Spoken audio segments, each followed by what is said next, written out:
less. Just glad no more people were hurt from this. Yeah. Devastating news coming out of Nashville. What else? So as far as trending goes, that's all I've got for right now. No worries at all. Give me one quick second. I'm trying to get us situated on Facebook Live. All right, there we go. Had a little problem with the sound. My audio input was not where it was supposed to be. But there we go. We're back up and running. All right. We are at 6:12 at Talk 107.3 FM, WBRP. Sports will be coming up next. First, though, I got to remind you about the folks over at P.F. Chang's. If you don't yet have lunch plans today, they are opening back up for more steady service today, to be sure.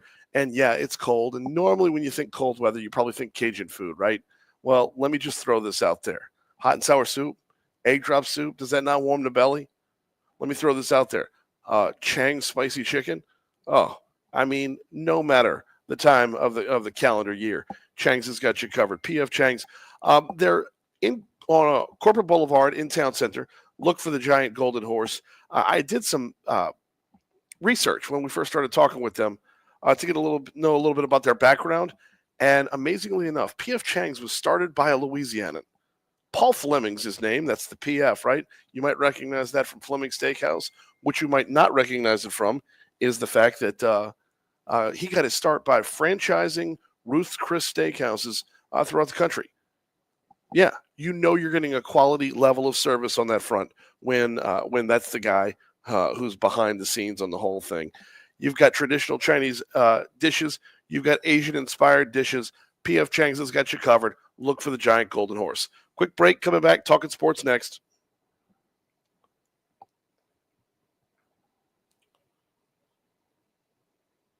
All right, we're good. All right.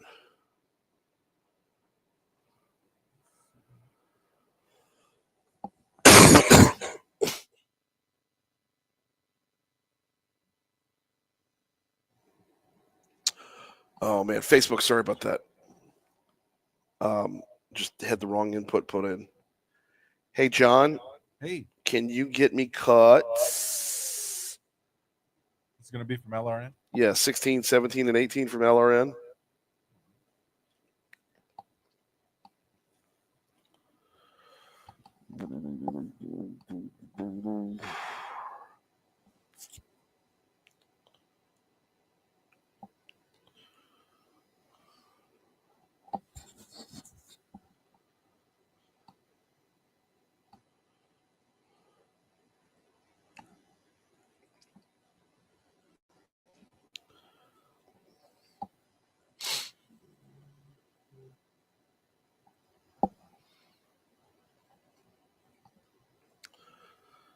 Oh, yeah, there is not enough emergency in the world. Huh.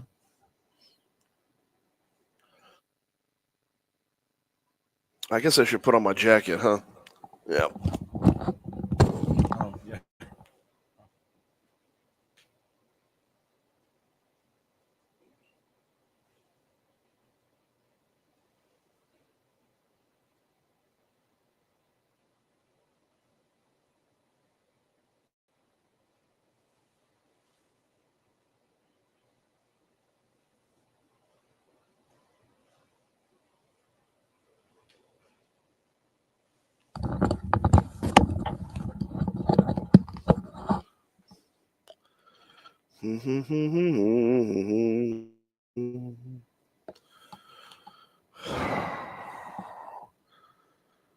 So I'm the first one in the congressman's suite this morning. I hope he doesn't mind, but I raided his coffee. I'm sure. I'm not about to pay $8 a cup in the lobby, you know? No, yeah, absolutely.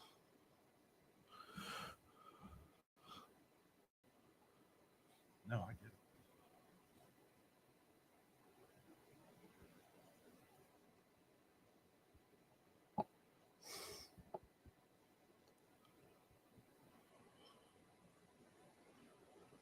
What?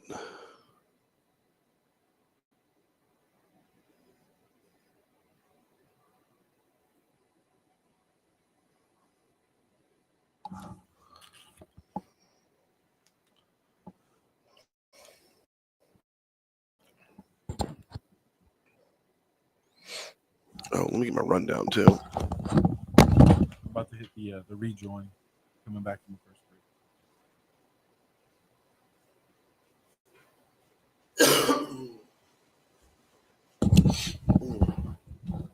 I just queued the rejoin. So. Okay.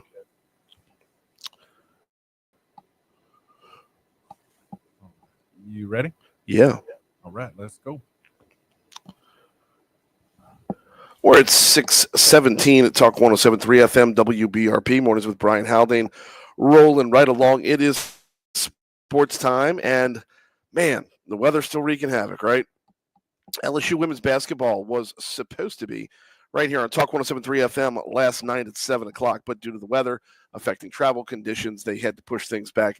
They are now going to tip off this afternoon, 4 o'clock on Talk 107.3 FM, which means that pregame will start at 3:30. Now, as far as our Washington Mardi Gras coverage is concerned, we were supposed to be bringing you a show from 4 to 6. Well, with that happening with women's basketball, we had to find another outlet. So we'll be coming to you in Central Time. That one will be broadcasting from Congresswoman Julia Letlow's suite, as I understand it. But the game will go down today. Fifth-ranked LSU Lady Tigers taking on the defending national champion South Carolina Gamecocks. So you basically got the last two national champions squaring off. Gamecocks are 18-1 right now. They are ranked second in the country. Reed Darcy covers LSU for The Advocate, says Carolina is once again a favorite to win the national title overall. Cut 16, please. They're one of maybe 7 or 8 teams that can probably win a national championship, and they're probably the best of that group. I mean, won't that be determined after tonight?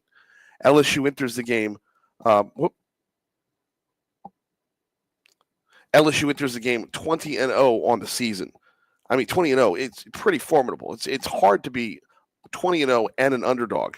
Darcy says South Carolina appears to be the more talented team overall. So, it'll. By the way, talk about taking that off day there. Moving things back, throwing things out of kilter a little bit. I don't know if that's going to be enough to knock them off their game. 17. You kind of have to hope that they have turnover issues, foul trouble, or they just miss some shots, and they shoot poorly from the field. South Carolina has won 68 straight games on that home floor. Their 3 of their top 5 scorers come off the bench. Oh, by the way, cut 18. It's not really the sheer numbers. It's really the number of players that they have who have really well-rounded, diverse skill sets, right? They can go 8 or 9 deep, but all 8 or 9 of those players, they all have a little bit of ball handling abilities. They can all create their own shot. They can all defend. We know that. And pretty much all of them can shoot from the outside.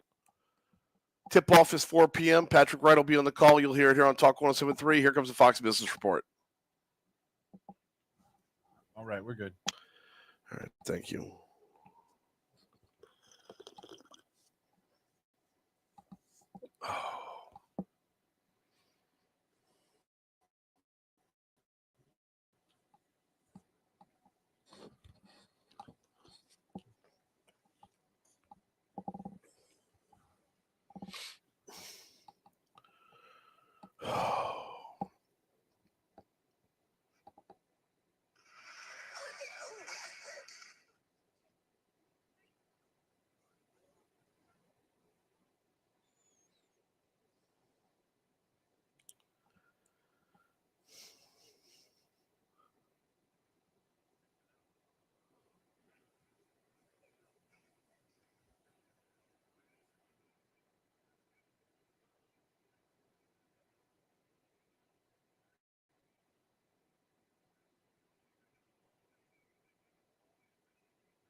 Don't we play them every year? What's that? South Carolina. Hey, traffic's about to be. Oh, hell.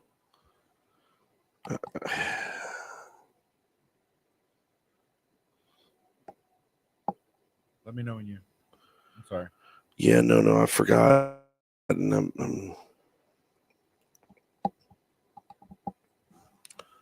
Just say when. Okay, go ahead. All right, it's time to head back to the Shaw Bills Tire Traffic Center to get a look around here. If we're going to go ahead and start off on the interstates, tell you what you got going on right now. I-110 is still shut down right now. That's probably the biggest story of the morning. As you know, we're still recovering from the freeze and then the snow and the winter storm Enzo. 10 and 12 both look good in both directions. On I-10 eastbound, just before the 10-12 split, you might find a little bit of volume right there, but really not worthy of even barely mentioning because there's not much of it. Meanwhile, in town, there are no other closures as a result of the recent freeze and recent winter storm Enzo. So it's just 110 is what we're narrowed down to. On your surface streets, I'm looking at an accident plank at Wyandotte, and that's the only one to report right now as well.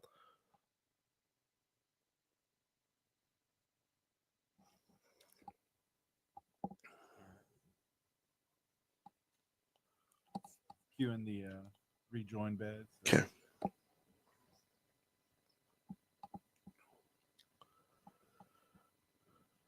All right, you ready? Yeah. Let's go. It is 624 at Talk 107.3 FM, WBRP, Mornings with Brian Haldane, rolling right along. We are broadcasting live from Washington Mardi Gras. And yeah, we will get into Washington Mardi Gras in a little bit. I don't have any guests from Washington Mardi Gras slated for this hour. That's because, number one, there's a lot of folks were out late last night. That's part of it. But in the next hour, we're going to have State Representative John Weibel at 7:15, 7:35. Monroe's Mayor Friday Ellis is going to join us. There's a lot going on in Monroe right now. In the 8 o'clock hour, we will have Zach Kilshaw at 8:35, and I'm looking for the 8:15 guest that I had. I'm rescheduling right now, so we're not going to tease that one. Only guest this hour is coming on from Lake Urgent Care as they have their regular Friday morning segment. We are at Washington Mardi Gras. There's a lot going on. Last night, I was told, was the best Louisiana Live that people have seen in a while. Now, one of the parts of Washington Mardi Gras is you have a ginormous party on Thursday night, and then a formal ball on Friday night, and then the big blowout, the whole thing with the ball, the parade, all of it on Saturday night as well. What it took for folks to get here because of Winter Storm Enzo is just ridiculous. So I actually I ended up not flying out of Baton Rouge. I flew out of New Orleans. God, nothing sells Baton Rouge's airport better than New Orleans' airport. It's ridiculous. But so down there, and all morning long, they thought they were getting started with their flights a lot earlier than they actually did. And all morning long, you're seeing cancellation after cancellation after cancellation.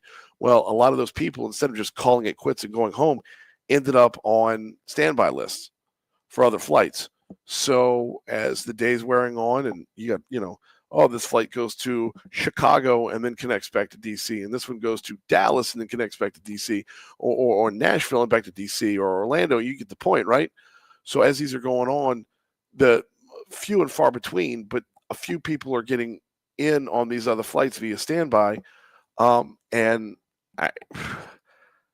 you're talking about a full plane on every flight, and like 2 to 3 airline employees max trying to herd all these folks. It was definitely something to behold. There are Washington Mardi Gras memories every year. Something is that stands out that makes that one unique. I'm thinking the efforts it took for folks to get here was unique this time around. I was on standby for a direct flight, as they were calling names, everybody's kind of huddled around the one employee who's actually calling the names. Mine was the last name to be called. So Man, I felt like Charlie Bucket and Willy Wonka. I got that golden ticket. I got that chance to make my day, and I got on that plane. And I tell you, it's a different feeling when it's one thing when you purchase your ticket and everything goes to plan. Well, it's another thing when you got to wait things out to see if you're winning a lottery for sure. And then you get up here, and not to get too inside baseball, but the radio equipment, it stays with me. It gets carried on, right? I don't check that at all because you don't want to run the risk of getting where you're going and not being able to broadcast back home. Like I can buy another shirt and a toothbrush. I can't buy this equipment, right? So I get on standby. They call my name, and I make my way down the jetway. I'm the last one in, and they're looking. There's no more overhead room, and I'm like, I don't care. I will hold it. I will hug this thing like I'm riding on the back of it, and it's on a Harley. I will grip this bad boy tight the entire flight. I don't care. And they're like, no, we're not allowed to do that. You got to gate check it. Yeah, well, they lost it. Took forever to find it. So my Washington Mardi Gras started about 11:30 last night, to be sure. Whew, makes for a late night, too. Oh, by the way. But mine was not nearly the biggest problem. They had a crew from the North Shore, and we're going to have we had Chris Landry on from LTA, Louisiana Travel Association. We had him on earlier in the week trying to kind of sharing his snow experience. We need to get him on either later today or tomorrow to talk about the what the Louisiana Travel Association does up here for one thing. But he and his crew, they drove to Jackson, Mississippi in order to fly out. I mean, they had no other options on that front, so they drove to Jackson, Mississippi in order to fly out. We got a lot more to cover here. We're going to have to take a break in just a quick minute. I do need to remind you that one of the big sponsors of our Washington Mardi Gras coverage is the Baton Rouge Metro Airport, who looks like they're pretty much all back up and running. It was slow getting things back up. I will tell you this. Like I said, describing my situation, nothing sells BTR like flying New Orleans, y'all. And with the direct nonstop to DC, it is fantastic. They say unprecedented and a lot less taxing. You can get from BR to DC. It leaves Baton Rouge Metro. It lands at Reagan National. Could not be easier. Could not be more made for us back home. FlyBTR.com is the website. FlyBTR2DC.com if you want to go ahead and make your reservations directly. FlyBTR.com.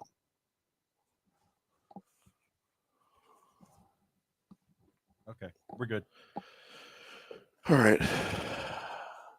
I've got to find my talking points for my lake interview, Lake Urgent Care. And you said what about 6:52? You said? Yeah.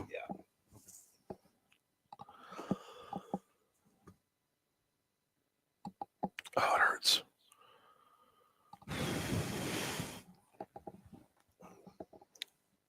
Yeah, that sounds like sort of a nightmare getting up there, huh? Oh God, it was brutal. Oh man. I mean, it's worth it once I'm here. I went to like, Right. I'm sure. I went to like 3 different parties last night, and I only intended to go to one. Oh, good morning, Christy. I don't even know if my wife is up and watching yet. But yeah, I went to one party that Ryan Haney puts on, and it's a fantastic party, and it's a bar called the Madam's Organ, which is in an area town called Adams Morgan. So it's the Madam's Organ and Adams Morgan, which is clever. Anyway, it's a fantastic bar. It's very much like a French Quarter dive type of bar. But they got the Mardi Gras music going downstairs. They got karaoke going upstairs. See a couple folks around there. It was nice. And then I'm like, okay, I'm bailing because I'm just I could tell, like I said, there's not enough emergency in the world to take care of whatever I've got going on over here. So I start to head back. And someone who will remain nameless for the purposes of this broadcast says, hey, share the Uber with us. We'll go. And I'm like, okay, cool. And I thought they were going back to the Hilton, which I'm right across from the Hilton. Right. Hey, Palermo saying this is an old newscast, John. Oh, weird. Yeah. I'll let Kay know then. Because, yeah, that's in the stack. Oh, yeah, it ingests automatically. That's right. All right, yeah. All right. So I thought we were going back there. We ended up at the Waldorf Astoria, which used to be the Trump Hotel here in town, which is way famous. Like I could barely afford to open the door to that place. That is ridiculous. But ran into a whole bunch of people over there. Um, hung out with the governor for a little while. That was cool. Just, just he's there. Hey, governor, how you doing? It's so that was fun. I poked fun at him a little bit about his flying a MAGA flag. He flew the MAGA flag on Inauguration Day outside the governor's mansion. I was like, why do you insist on trolling people? He's like, Brian, I don't know what you're talking about. And I'm like, come on, governor, come on. Think about it. I know that you know. You took the people who are going to be mad about that are a group of woke leftists who on any other day would hate the American flag, and you have them demanding the American flag go fly again. I was like, that is by definition trolling, sir.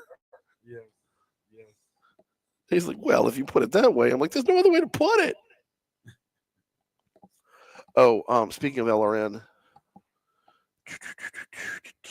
Yeah, I just texted Cade. I took a picture of it too of what slot it was.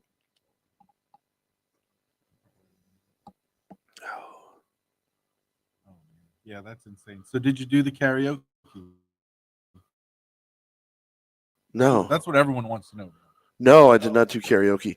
When I left there was an unbelievably inebriated girl doing House of Pain's Jump Around. Oh, no. I know. And it feels like a good idea, right? It feels like a good idea at the blocks. She got to pack it up, pack it in, let me begin. I came to win, and everything else was mumbled. I was like, you started so strong. You really flew out the blocks. It was you were out the blocks great, and then you just peed down your leg. Yeah, the beat drops, and you're like, okay, she's got this. Yeah.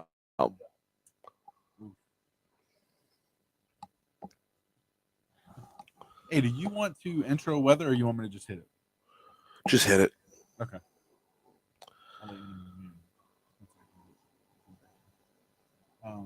Yeah.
How long do I have? Let's see.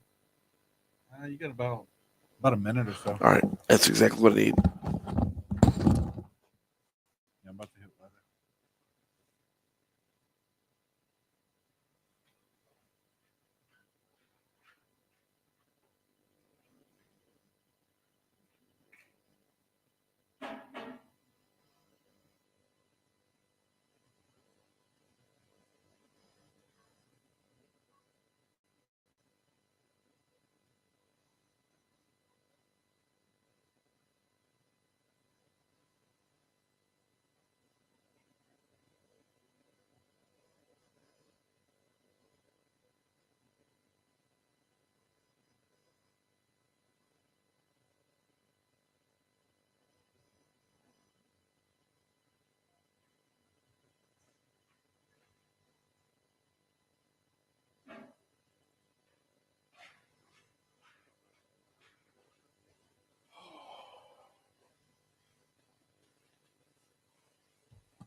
rejoin music has started.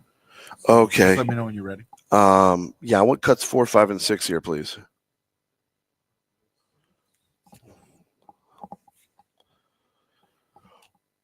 Here we go. We're at 637 at Talk 107.3 FM, WBRP. Mornings with Brian Haldane.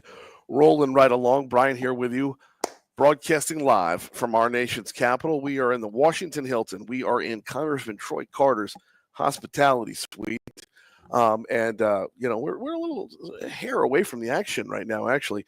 Looking around the room here, they're hoping that under the new approach to evaluate, that's coming in my ears. All right. if the U.S. Supreme Court decides to apply its... That was feeding through to me there, John. Sorry. We're broadcasting live from Congressman Carter's hospitality suite at the Washington Hilton.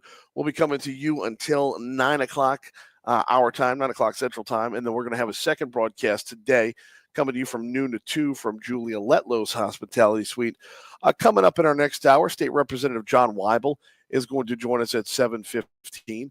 Looking forward to that conversation. He comes in from Washington Parish. He gets a lot of work done while he's in Washington, D.C. He is quite active up here, has been since getting elected, since well before that. John, before being a state representative, did a lot of work in childhood literacy, and he would come up here, lobbying for people to buy interest into getting our kids reading a little bit better. It was it's really amazing the number of conversations and the number of different people you meet while you're up here.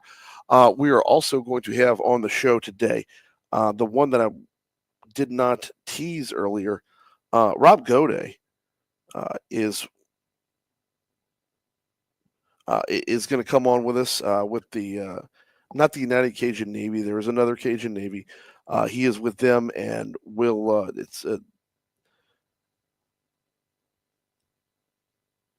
they just got done in North Carolina. I believe they've been in North Carolina for the last 3 months now, doing some amazing work. But it's ground force humanitarian aid, data-driven disaster relief.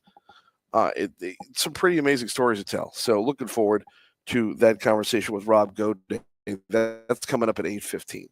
Right now, though, back into a little more of the and of course, as always, all of our Washington Mardi Gras coverage presented by Restore the Mississippi River Delta, Rev, the Baton Rouge Metro Airport, and Presley Wealth Management. So our oral arguments to the Fifth Circuit Court of Appeals on the Ten Commandments case are over with now. We begin with the waiting.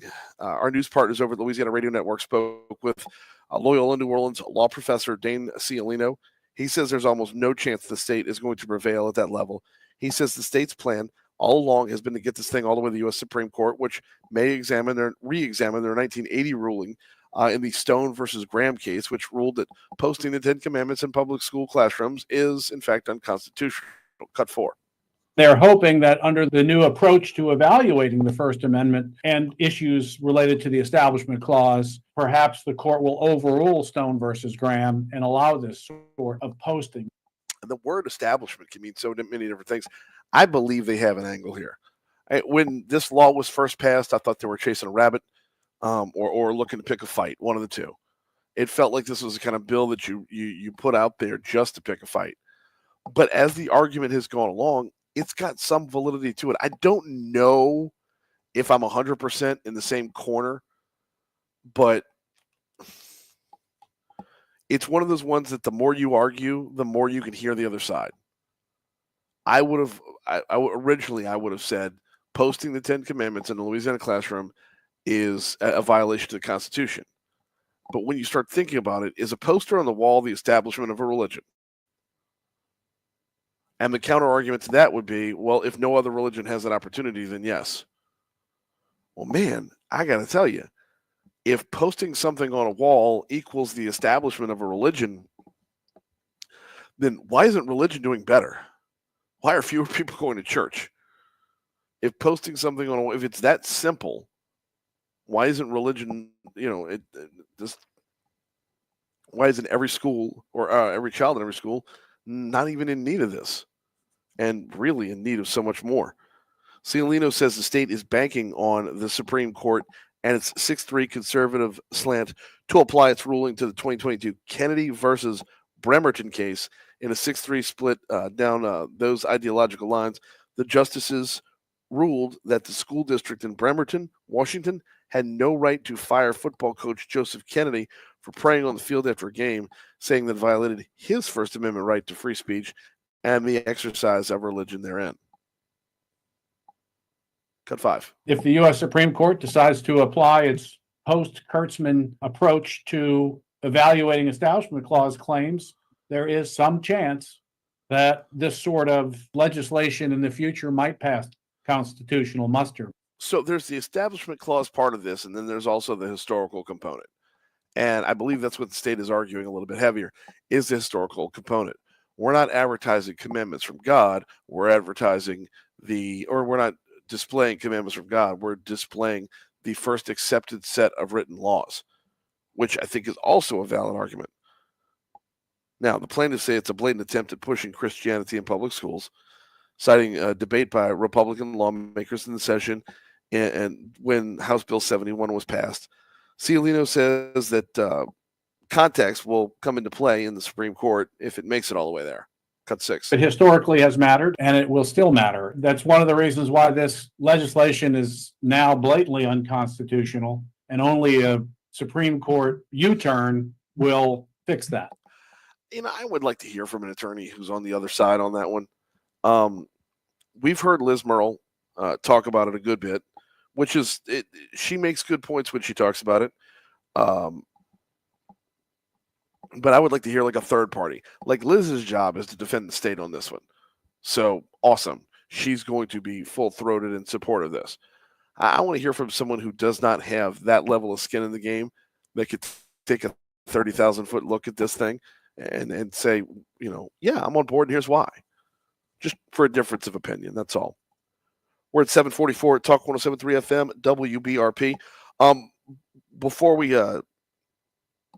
Before we take our break, got to remind you about the folks over at Mathern's. Mathern's has got you covered all through Mardi Gras season, whether you're talking about bringing a king cake to the office, which you really should bring a king cake to the office at least once during the carnival season, right? They've got you covered. They've got the plain, they've got the filled, they've got the fancy, they've got it all. Now, once you get past bringing a king cake to the office, let's talk about that Mardi Gras ball you're going to. If you are going to a Mardi Gras ball, maybe swing by Mathern's and pick up you can't just swing by, you got to order it. Maybe hop on matherns.com and order yourself a catering tray.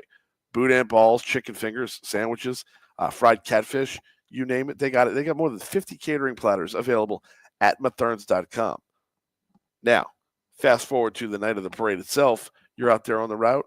Like, let's say you're on the route somewhere on 4th Street, maybe around 4th and North, right? Well, the parade's about to pass you, but you realize, hey, we ran out of beer. We didn't bring nearly enough. Mathern's has got you covered. They're downtown on 4th, in between Main and Laurel. So you might have to walk up about a block, but they're out there for you all Mardi Gras long on all fronts. King cakes, catering trays, and the parade essentials. They've got you covered at Mathern's. All right, we got just a minute before we go ahead and take our next break. After this break, we're going to talk with the folks from Lake Urgent Care. We do a regular segment on Fridays that has actually growing to love pretty quickly. In our next hour, of course, we'll have top stories and trending for you, yes. And then after that, it's basically all Washington and Mardi Gras for the next 2 hours.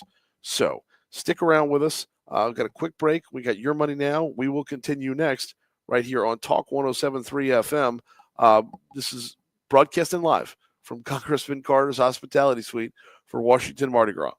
We'll be back right after this. All right. That was about 10 seconds early. Yeah, it'll work out. Yeah. Oh, God. It's all going to be okay.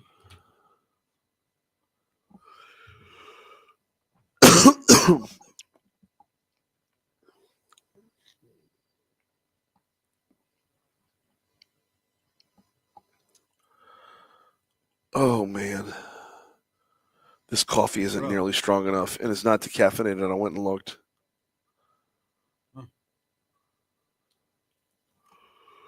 Ooh.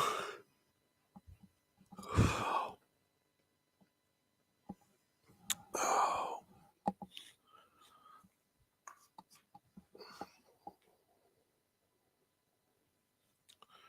I'm over here sniffling. Oh, good. Sniffling.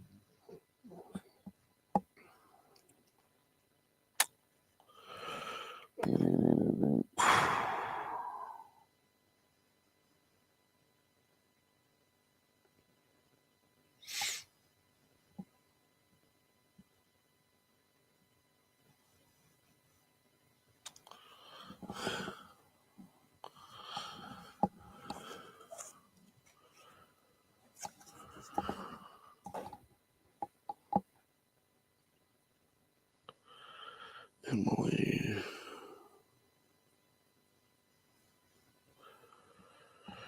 Oh.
Brutal. Your money now. Mm-hmm.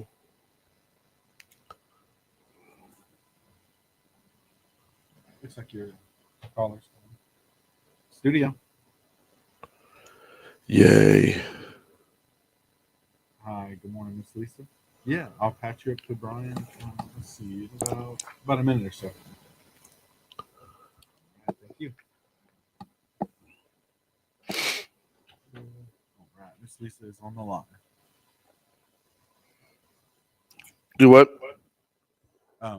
Miss Lisa Yeah, is on the line. good.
Oh, sorry.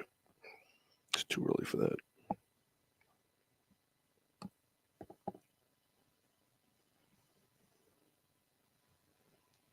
All right, just hit the rejoin. Okay.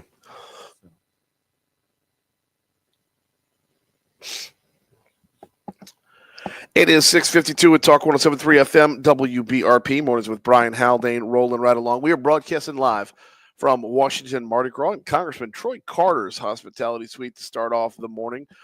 Interestingly enough, though, I've got this streak going of wherever I'm broadcasting from, I don't have access to that person. Well, you know what? No. I stand corrected. Congressman Graves broke that streak last year. oddly enough, on his way out. But Congressman Carter's not going to be part of the show. He's got a slam-packed morning, so we'll catch up with him at a later time. Right now, though, it's time for us to get caught up with the folks over at Lake Urgent Care. It is cold and flu season. Let's talk cold, flu, RSV, strep, COVID, and the like. Want to welcome to the show Lisa Bishop, VP of Training and Clinical Development. Going to be hopping on the hotline with us. John, do we have Lisa? Yes, we do. Awesome. Lisa, good morning. How are you? Good morning. I'm doing great. How are you? I am doing don't let my my froggy throat belie it. I'm actually doing very well this morning. But I guess a lot of people have froggy throats right about now. It is the season, right? It is the season. We are seeing a lot of COVID and strep and flu circulating in the Baton Rouge area. Is COVID just a thing now? Like it just add that to the list of what's going around every year?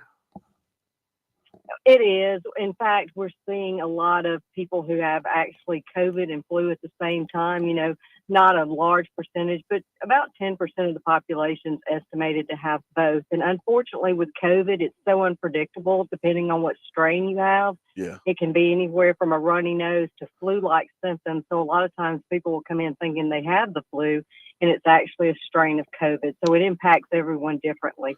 It might impact them differently. Is it treated differently? It depends. Usually it's not. Unfortunately, there's not a lot you can do for COVID other than treat the symptoms. There are some special cases, older people or those who are immunocompromised that can benefit from some antiviral medication. They need to get it within the first few days to keep them, to decrease their chances for hospitalization. But for most of us who are healthy and do not have those comorbidities, is strictly treating the symptoms. Talk with Lisa Bishop from Lake Urgent Care. All right, we all know what came through Tuesday, had us all on lockdown for a couple days. Let's talk for a little bit about how the recent snowstorm can contribute to the rise in respiratory illnesses.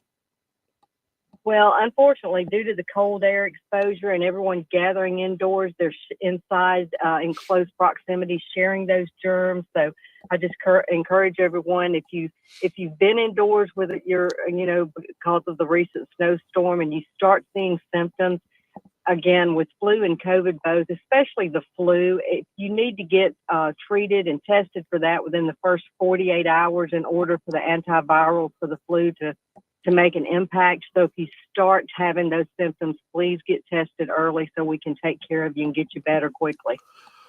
I'm up here at Washington Mardi Gras at the Washington Hilton, and of course I took a flight to get here. So I went from the cold weather to being trapped in a plane, and now I'm in a large hotel that's full of people from all over the place. I guess I'm a petri dish at this point.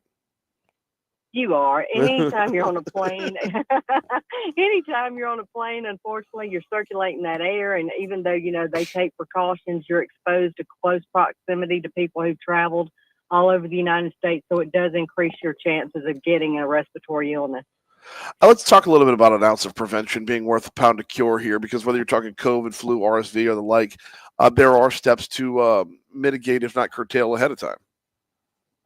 There are, absolutely. Getting your flu shot, making sure you're practicing good hygiene, avoiding contact with sick people, and again, getting tested early. Mm-hmm. Fortunately, we have 16 urgent cares across the greater Baton Rouge area. We test on site for RSV, COVID, flu, strep, so you get your results quickly, and we're able to get you on your way and a little bit better. And for those who don't want to come in and wait, we do have virtual medicine and online check-in, so they can check in early and get in and not have to wait as long. I mean, the online check-in feature is pretty incredible when you think about it, Lisa, because if the whole point here is to avoid being in a confined space with somebody else's germs, checking in online kind of reduces that amount of exposure time. Absolutely. And this, it helps to minimize their wait time in the lobby where they are exposed to other possible illnesses that are floating around there. Mm-hmm. Our virtual care option is also great. It's available for patients 12 and over. It's a good way for us to enable people to see a provider from the comfort of their own home without having to leave. And we also, if they need to be tested, we have a drive-through location on Drusilla. They can drive through for their test. And so it is a great option. drive-through location on Drusilla for their test. I hadn't heard of that before. That's a new level of convenience. It is. If we see you virtually and the virtual care doc there in Baton Rouge thinks that you need to be tested for something, then you can pull in behind our Drusilla location. They can come out and swab you and get that test, and then your virtual care doctor will have that test result to share with you and get you on your way to healthy and happy. We got just a minute or so left with Lisa Bishop from Lake Urgent Care. Let's talk a little bit about specifically the flu vaccines. This normally you see flu vaccines being talked about in October and November. Is it too late? It is not too late. In fact, I'm a healthcare worker myself, so I usually take a flu shot early in about September, and then I take another one in about January to February because, the 3 to 4 months that it lasts. So if you haven't had your flu shot, it's not too late. I encourage you to do so because, just as you said, an ounce of prevention is worth a pound of cure. So getting in there and getting those vaccines are paramount in your illness prevention. Last thing before we get you out of here, and it sticks with the other ones that are out there. We all hear about the flu shots, but when it comes to RSV and strep, and we know there's COVID vaccine as well, but what else is available to help be on the preventative side?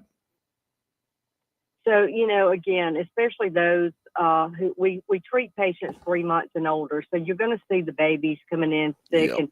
And anytime you have a child that's sick, that's that young and cannot tell you what they're feeling, or what their symptoms are, it's very, very essential to get them tested, especially during RSV season, because RSV is a cold for you or I, but for an infant or a small child, it can be a lot worse. So I would definitely encourage testing early. She is Lisa Bishop with Lake Urgent Care, 16 locations around the area. Lisa, appreciate a couple minutes this morning. Vital information this time of year. Great. Thank you so much. It was great being here. Likewise. We're coming up on 8 o'clock at Talk 107, 7 o'clock at Talk 107.3 FM. Quick break for news. All right, we're clear. Thank you, guys. All right, thank you. I appreciate it. Good stuff. Good job. All right. Thank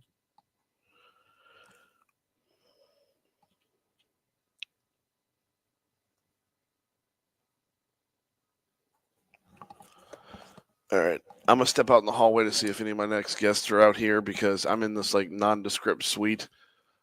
This is not the level of visibility that I'm used to. So give me a second.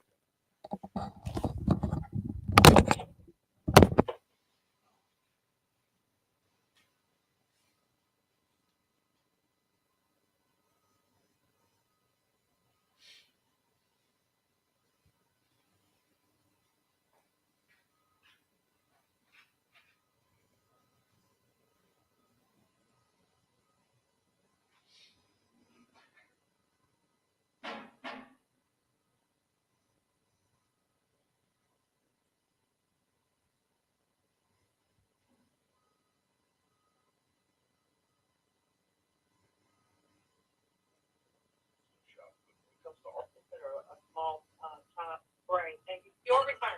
Great. Thank you so much. It's great being here. Likewise. Coming up.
There he is.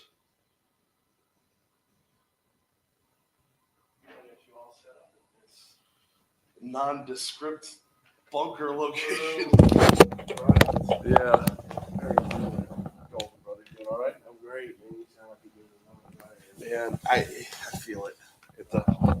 It's 2 more days. no. Well, When did you get up there? yesterday at about we were wheels up out of New Orleans at about 5:30 on Southwest direct flight. Yesterday evening? Yeah. We landed at 9:00 ish. Yeah. They lost my radio equipment. Took another hour and a half before I was at the airport. Yeah. So it's been a journey thus far. Perseverance. A little bit, dude. You know Chris Landry from LTA? Yes. He had to drive to Jackson, Mississippi to fly up here. Oh, lots of people do that. Oh, I don't know that I would have thought to do that. You know? Yeah. I know Senator Mizell, she drove out to Jackson. Okay. I forget, there was a lot of people going up to Jackson. I heard a couple drive over to Houston to fly out. Wow. Yes. So and We came up last Sunday for the inauguration. okay. So we missed all of that. We missed all the snow back home. Yeah. We got the pictures. And, my youngest son, who's 20-something, he's at home right now anyway. And we get pictures and updates from him, and everything was fine. We were up here, and now we get all the snow, and it's like, it's cold up here, there's no snow. Right. And it bone chilling walk over here this morning. Like, well, you should have been here like Sunday, Monday. Yeah. Extreme wind. Oh no. It was kind of good. Pass. All right, hour 2 intro I was disappointed. bumper has just been hit. Tickets for the inauguration, seated section. Yeah. But I really wasn't too hard. Hang on one second. I gotta hop back in. Just say when, John. All right.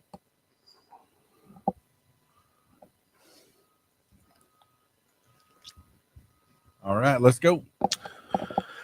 7:05 Talk 107.3 FM WBRP mornings with Brian Haldane rolling right along. Hour 2 coming your way right now. Brian here with you. John LaBeouf back in studio. We are broadcasting live from the Washington Hilton. This is our coverage of Washington Mardi Gras, and that coverage of Washington Mardi Gras really going to step up in this hour. We had the 6 o'clock hours more about the news of the day. Now it's the news of what's happening in D.C. We got a lot coming your way over the course of the hour, but before we get to any of it, we start off with top stories and trending. Let's go.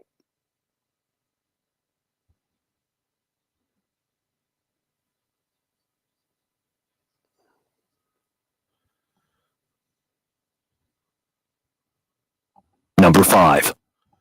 Number 5 starts us off at LSU, where a law school professor is in trouble for political comments made during his class, and his attorney says it's a violation of his First Amendment rights.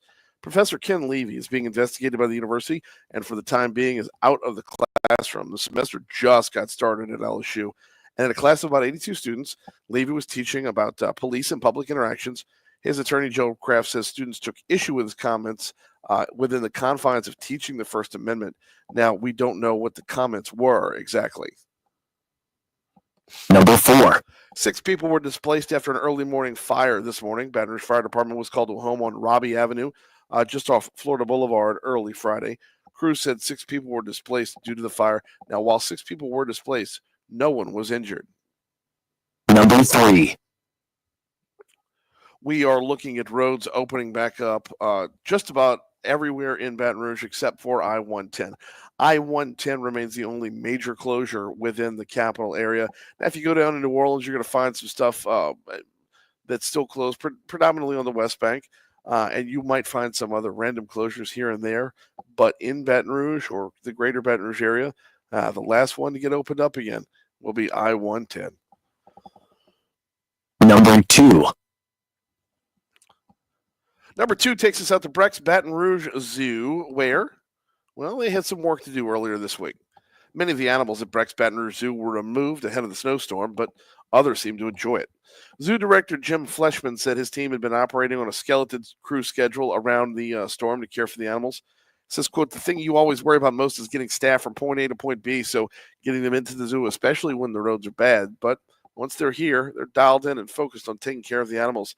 The staff does, they do heater checks every summer to ensure their equipment works properly. Well,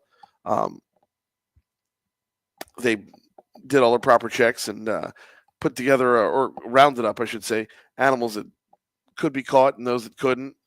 For example, I had a group of African birds was getting heat lamps in their enclosures because, you're not chasing down and tackling birds. Number 1. Number 1 is from the world of agriculture. I'm not waiting on Dr. Strain to cover this one. Stemming off the freeze as well, no pun intended. The South Louisiana snowstorm took its toll on strawberry farmers. Now they're unsure about their delicate crops.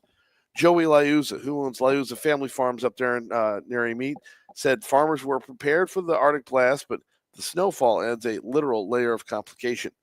The strawberry fields at Liuza's farm were covered to insulate the plants from the cold. The snow caused extra weight on both the crops, both the crops and Joey Liuza's mind, for that matter. Time will tell what kind of effect this will have on the overall harvest. What's trending? What is Hey. trending, John? Well, a few different things. First of all, how's it going up there, Brian? You doing good? We're doing Staying very warm? well. Yeah. Oh, hanging in, nice. hanging in. I think I got, another hour and 45 minutes for this show, then a 2-hour show coming your way from Julia Letlow's Hospitality Suite, noon to 2.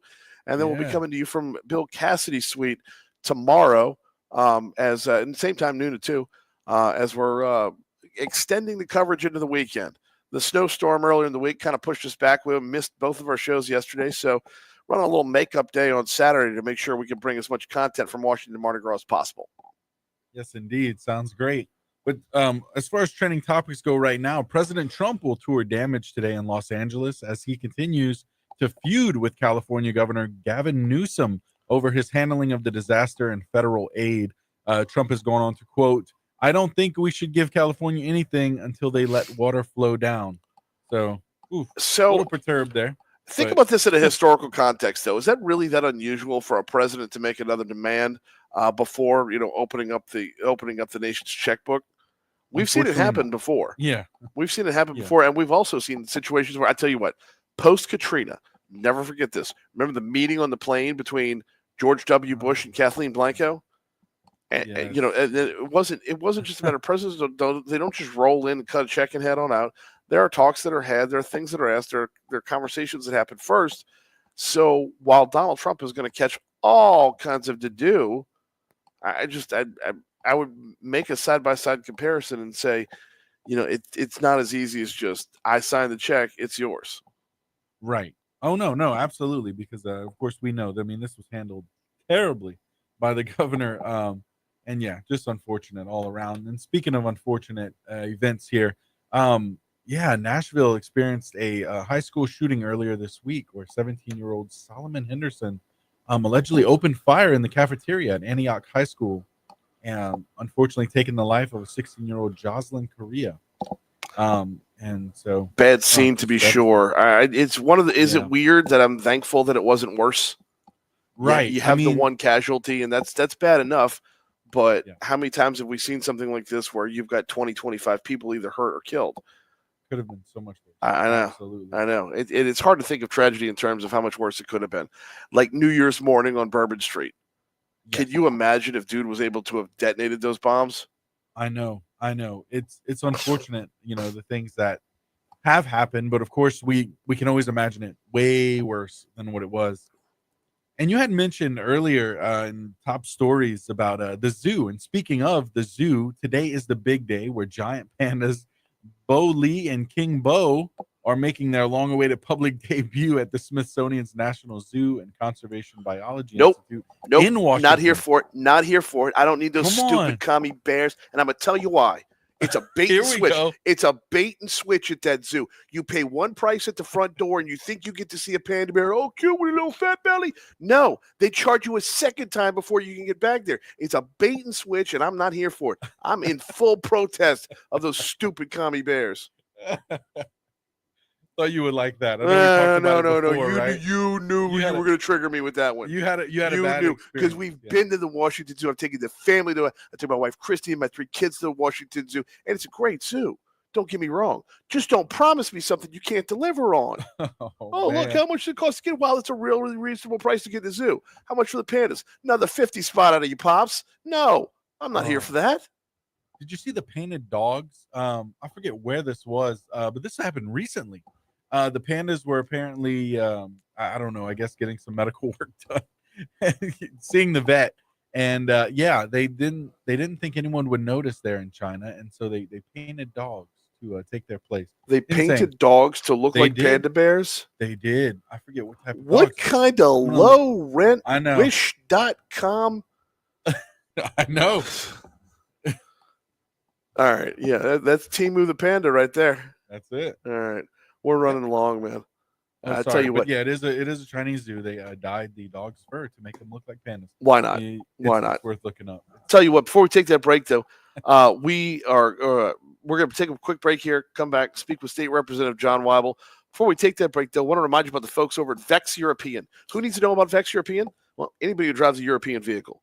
Hop on Vex, V, like Vinny, Vex with a V, VexEuropean.com.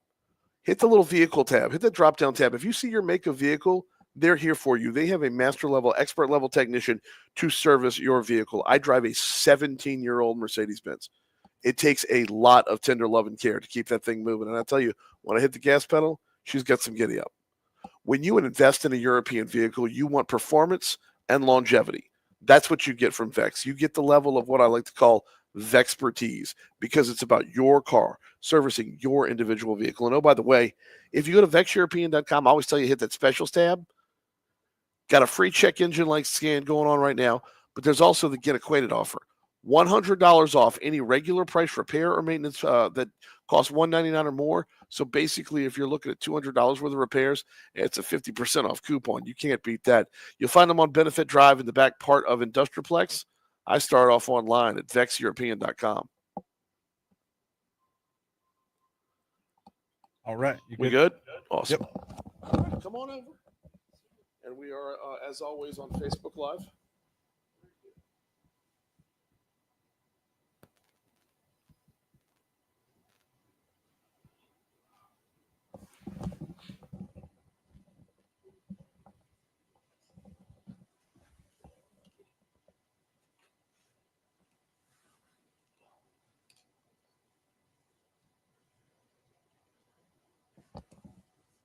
Hey, Brian.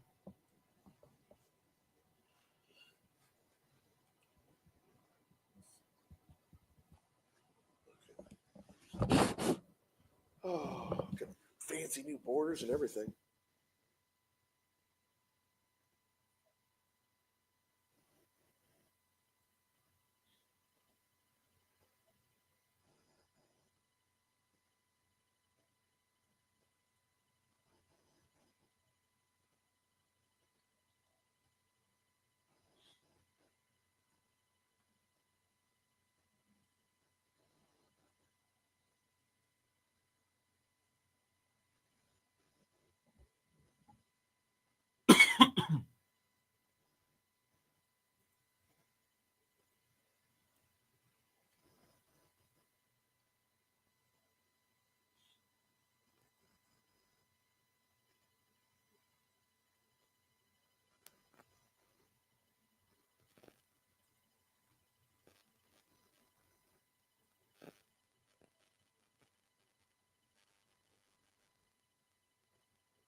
Give us some volume here. Folks on Facebook can hear us now.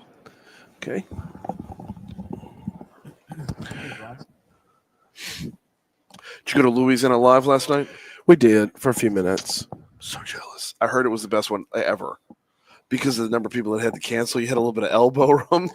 A little bit. And then There was some elbow room, so but I was told, I was told like if they can cap it at that number, it would be perfect. And I'm like, God, yeah. I want to miss. Normally it's so overcrowded and overrun. Like you can't get food. You're waiting in line for drinks at half the night. So Yeah, it was a little more manageable last night. Yeah. I was also told that David St. Romain played. He did. Yeah. I'll be seeing him tonight. He did great as always. We went over to the King's party as well too, and Yeah. he had Jake Owen. Okay. I recognized a couple of his songs. Yeah. I got introduced to a new one last night. We made our way over to the Waldorf Astoria. Okay. And, bro, that bar was a place to be. I didn't pay for anything because it's the Waldorf. I can't afford to breathe in that. Right. But, yeah, ran into the governor. Yeah, that was nice. That was kind of cool, just hanging out. Hey, Brian. Yeah. Rejoin music. Okay. All right. Ready? Yeah, the Waldorf is quickly becoming, or has become, Yeah. a really hot spot. Yeah. So All right, we're ready. we're at 718 at Talk 107.3 FM, WBRP. This is our coverage of Washington Mardi Gras, presented by Rev, the Baton Rouge Metro Airport, Presley Wealth Management, and Restore the Mississippi River Delta. Joined right now by State Representative John Weibel, coming in from Washington Parish. John, how are you, man? Doing great, Brian. Thank you for having me on here. Of course. It's been a little bit of a long week for a lot of people, Yeah. either trying to get up here or some of us have been here since Sunday. So one way or the other, everybody had to battle an intense level of cold. Like it is that we had the trials to get up here because of the freeze and the snow back in Louisiana. You were in town over the weekend to start the week for the inauguration, which was a whole other set of problems. It really was. It was quite chilly. The wind was just, it would just cut at you. Yeah. And unfortunately, but fortunately, the ceremony had to be moved indoors, but we were able to find a nice venue to watch it and really just be a part of history here.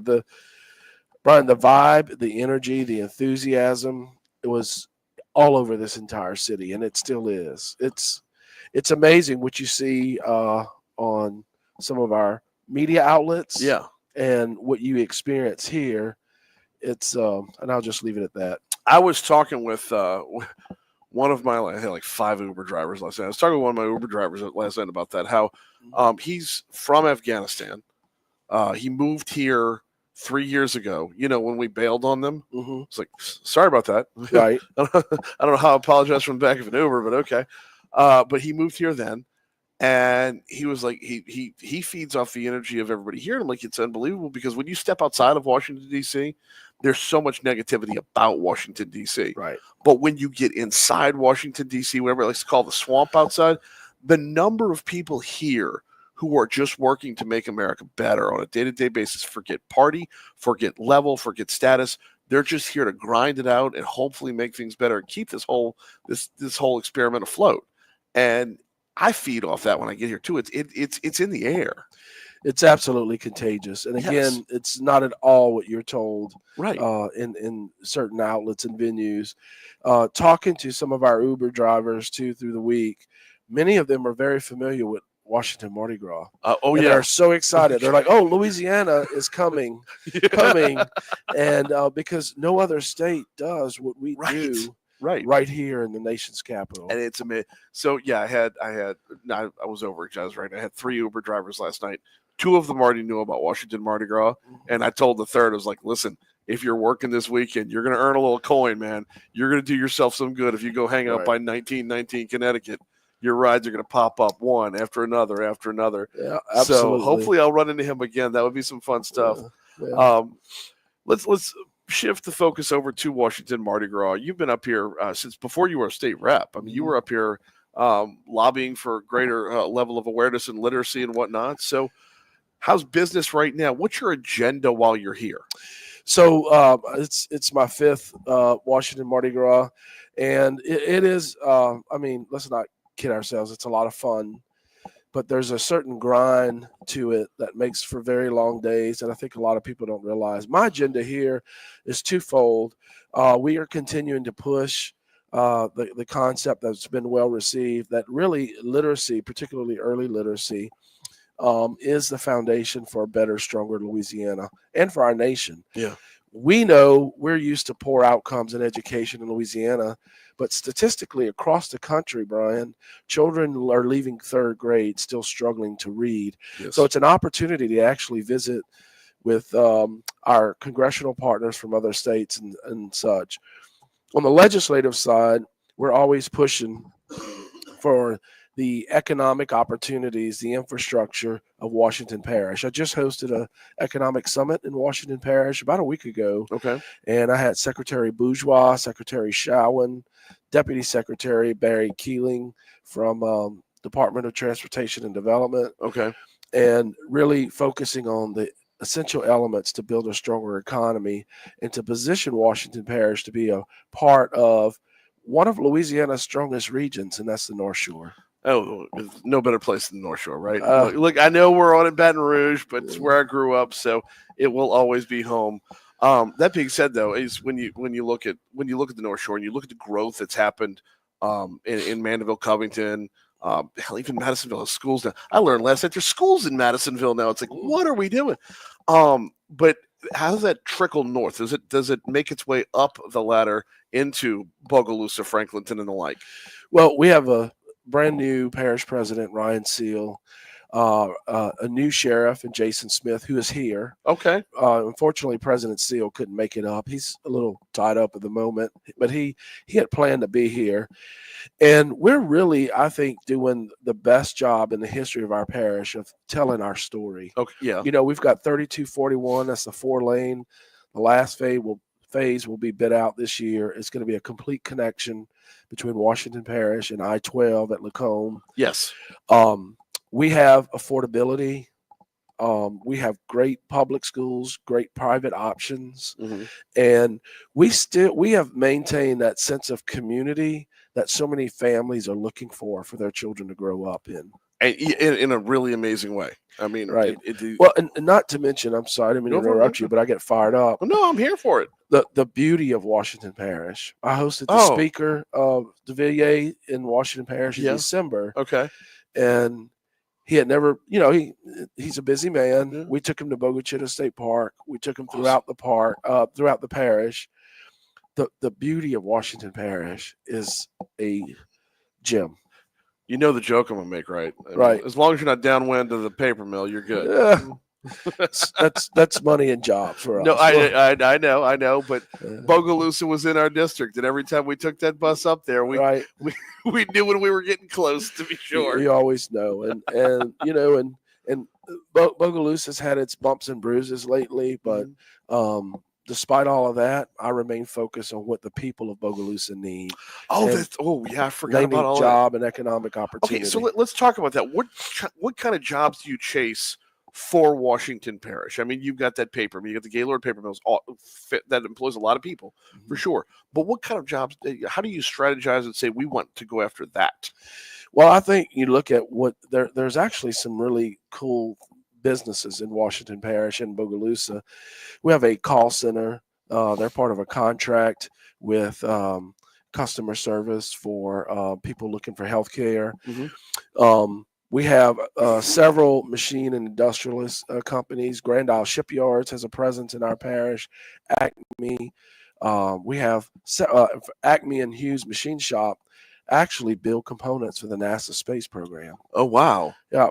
And we have a lot of industrial and trades, but I think we need to really start looking at like low environmental impact manufacturing opportunities, logistics with the 4-lane highway.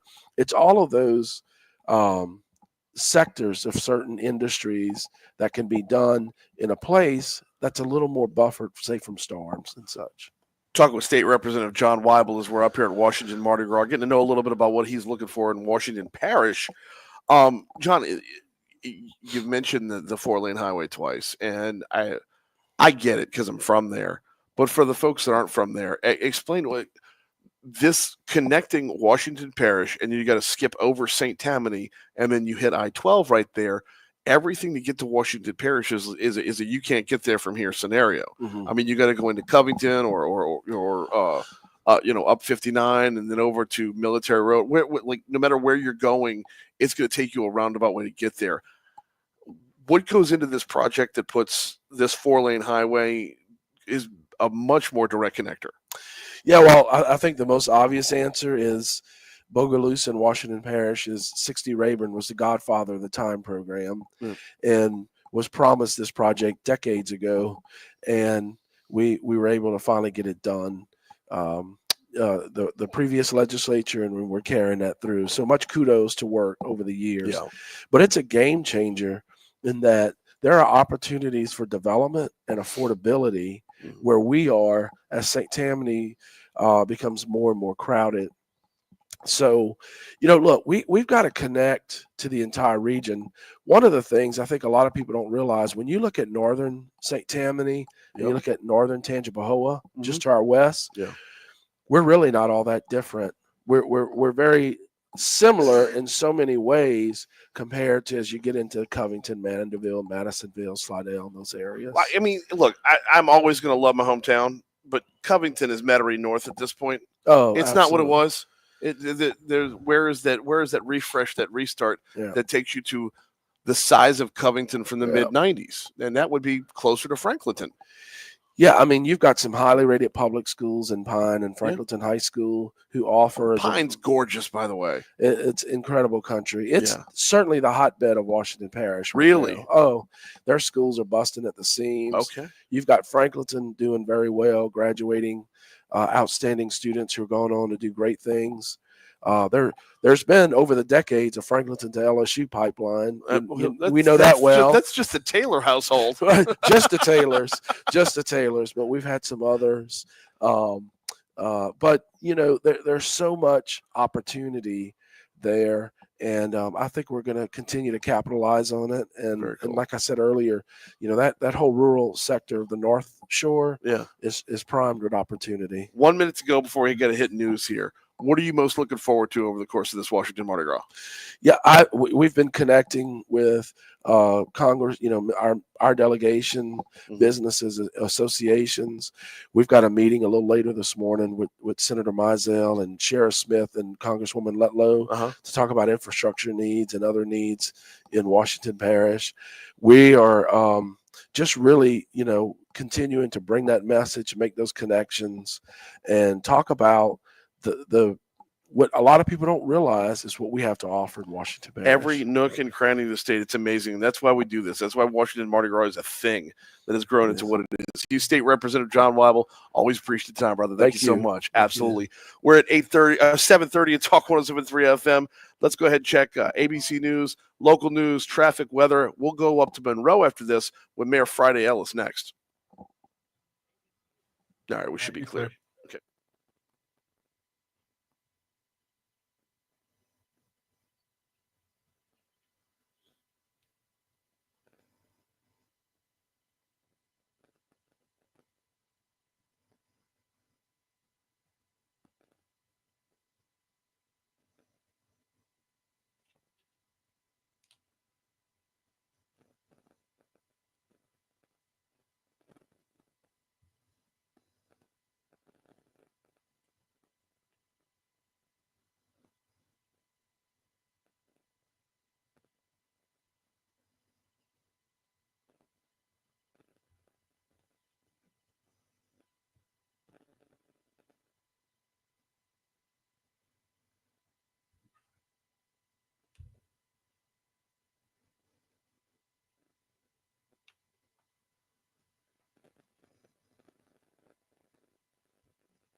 Oh my word! How we doing over here? We're good. We're good. All right. About to go into weather. Okay, we might have to flip this segment around a little bit because I don't have him yet. Okay. So.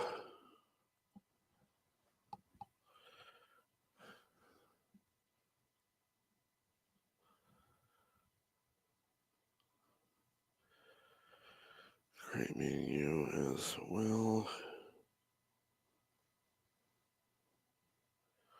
I have no idea who this is. Oh, that's the dude from Mississippi. Okay.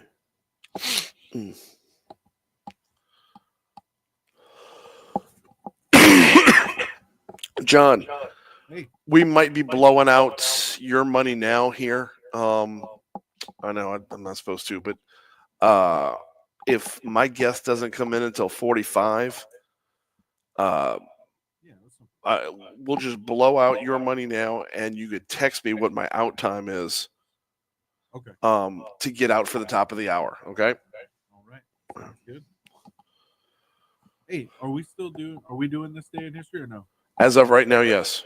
Okay. Cool. I'm prepared. I just wanted to. All right. Weather's playing now. Okay. Get us back in.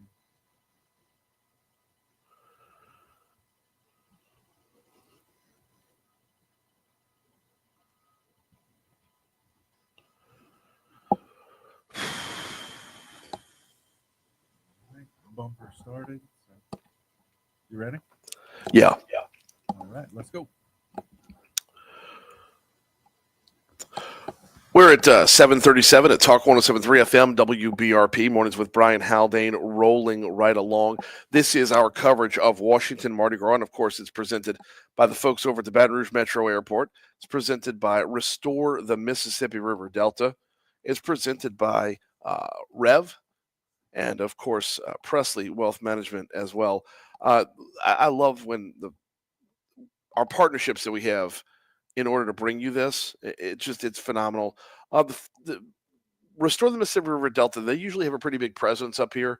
With all the mess of the weather and all that, they are not here this year. So we normally talk to them a couple of times while we're up here. But that's all going to have to be postponed until we get back home again, which is great because awareness about putting our coastline back together is never it's never a bad topic to cover. It doesn't have to be just Washington Mardi Gras. It just happens that we talk to them while we're up here. We're talking about the Mississippi River, that force of nature that it is. Depositing silt, sand, dirt, all of it into the warm waters of the northern Gulf of Mexico. From the Restore the Mississippi River Delta's website, they say over the last few hundred years, human alterations of the river system have contributed to the delta's collapse. Since the 1930s, Louisiana has lost about 1,900 square miles of land that have disappeared into open water.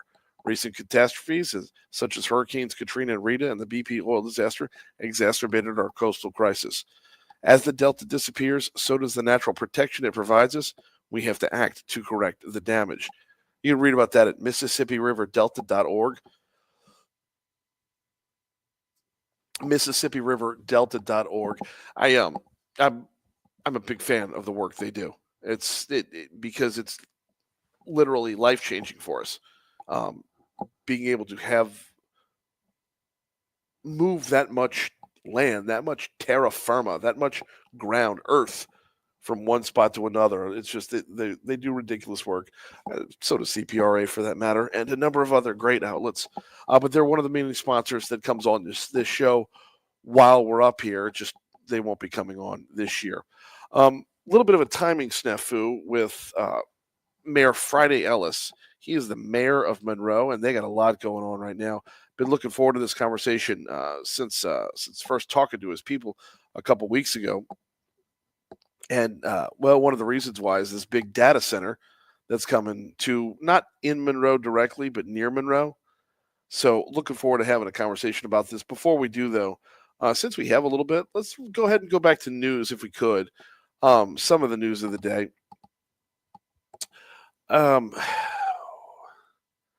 right, I'm going to have to tread lightly on this story because And John, give me, if you could, please, 13, 14, and 15 from LRN. I'm going to have to walk the balance of what is on versus off the record here.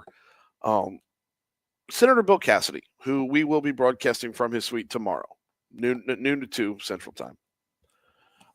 He posted up some decent numbers when it came to cash on hand for his campaign for the fourth quarter of 2024.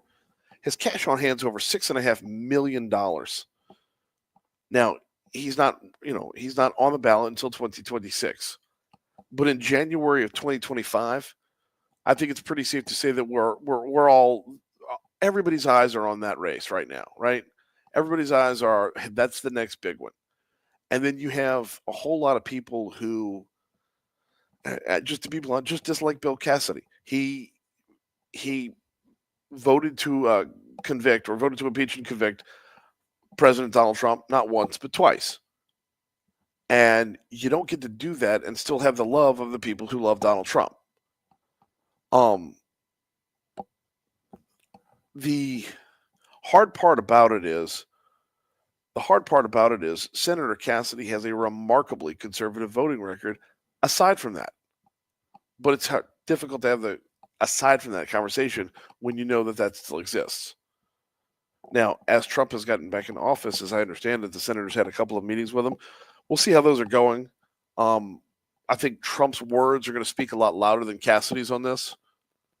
But I don't know that he needs a full-throated endorsement of the president. But what he does need is the president not to endorse anybody else. By the way, our news partners of the Louisiana Radio Network talked with political advisor Bernie Pincinat. He says the question is, he's at $6.5 million. Can he get that number up to 10? Sure. So he's going to have upwards of $10 million for re-election, which is a lot of money to campaign on. It is a lot of money to campaign on, but it takes more than just money to win campaigns. And one of the big things I'm wondering, and I know it's this far out, right? But one of the big things that I'm wondering is the more money he raises, the earlier he's going to start his message. The earlier he starts his message, the more other candidates are going to see their coffers increase as well. Because when you have gone after Donald Trump twice, you're going to anger some folks. And another word for anger in this case would be motivate some folks. So this is going to be a big dollar race when it's all, I was going to say when it's all said and done. This is going to be a big dollar race before it even gets to Republican versus Democrat. This is going to be a big dollar race in the primary. And oh, by the way, this is really going to be the first time we see what we are getting out of closed primaries. If this were if this were an open primary race, Senator Cassidy would be in a much, much better spot than he is right now. But because it's closed primary, it makes it a lot more difficult for him. Now, when it comes to raising that $10 million that Bernie Pincinat's talking about, Cassidy's where he needs to be right now. Cut 14. He can raise a lot of money because of his committee assignments nationally and in Louisiana. He's going to need $10 million. $10 million is almost minimum now for a statewide campaign. It's going to be a lot more than that for this one, though. It's going to be a lot more than that. You've already got John Fleming saying he's in the race, which, okay, super, awesome. You ran for treasurer just so you could run for this gig. Don't know what Democrats are going to be in this race yet. We will, of course, always continue to follow that. But there will be more Republicans as well, and that's where it's going to get fun. That's also where I need to kind of be careful is what conversations are on versus off the record. Let me just put it this way, is there are at least two other Republicans, one of whom is already on a national stage, one of whom is on a statewide stage, who are eyeing this pretty closely. And both of them are very popular within their party, more popular than the senator is right now. So Senator Cassidy, the closed primaries are not going to be his best friend. One more from Bernie Pincinat. He says to remember this is only for his campaign account, this $6.5 million. He can also have PAC money that he can raise greater or equal amounts of money there as well. Cut 15. So he can have another $5 million in a PAC, which I'm sure he will have. So the $5 million he'll has about right now, he can have another $5 million in a PAC designated to spend money on his reelection. And we're just getting started, y'all. It is January of 2025. This is going to be an entire year's worth of news cycle. It's the race for Senate and putting a map back together to get a real 6th congressional district. Those are going to be the two big topics, probably all year long. All right, we're going to jack up the format just a little bit. I want to go ahead and take the break now so that we get plenty of room to run with Friday Ellis, Monroe's mayor. He's coming up next on Talk 107.3. How are you? I'm very well. Brian, how are you? Hey, Friday Ellis. Nice to meet you. Have a seat. And we're always on Facebook Live. Outstanding. So before we even get up on here, sorry about this COVID location. That's okay. We've been here a few times and done a few things, and this place is always so interesting to figure out where things are. With all around the hallways and all that. Yeah. Did you get in okay? Oh yeah. Yeah. Yes. My butt print is pretty good over at the New Orleans airport right now, but we had lots of folks from Baton Rouge driving up to Monroe and flying out of Monroe because we completely missed this thing. I don't know how we got so lucky, but we completely missed it. And Jackson has a direct flight, so a lot of my friends flew out of Jackson. A lot of my friends from the North Shore went to Jackson. Yeah. So. Not a bad deal. No, I've been here since last Thursday for U.S. Conference of Mayors. Okay.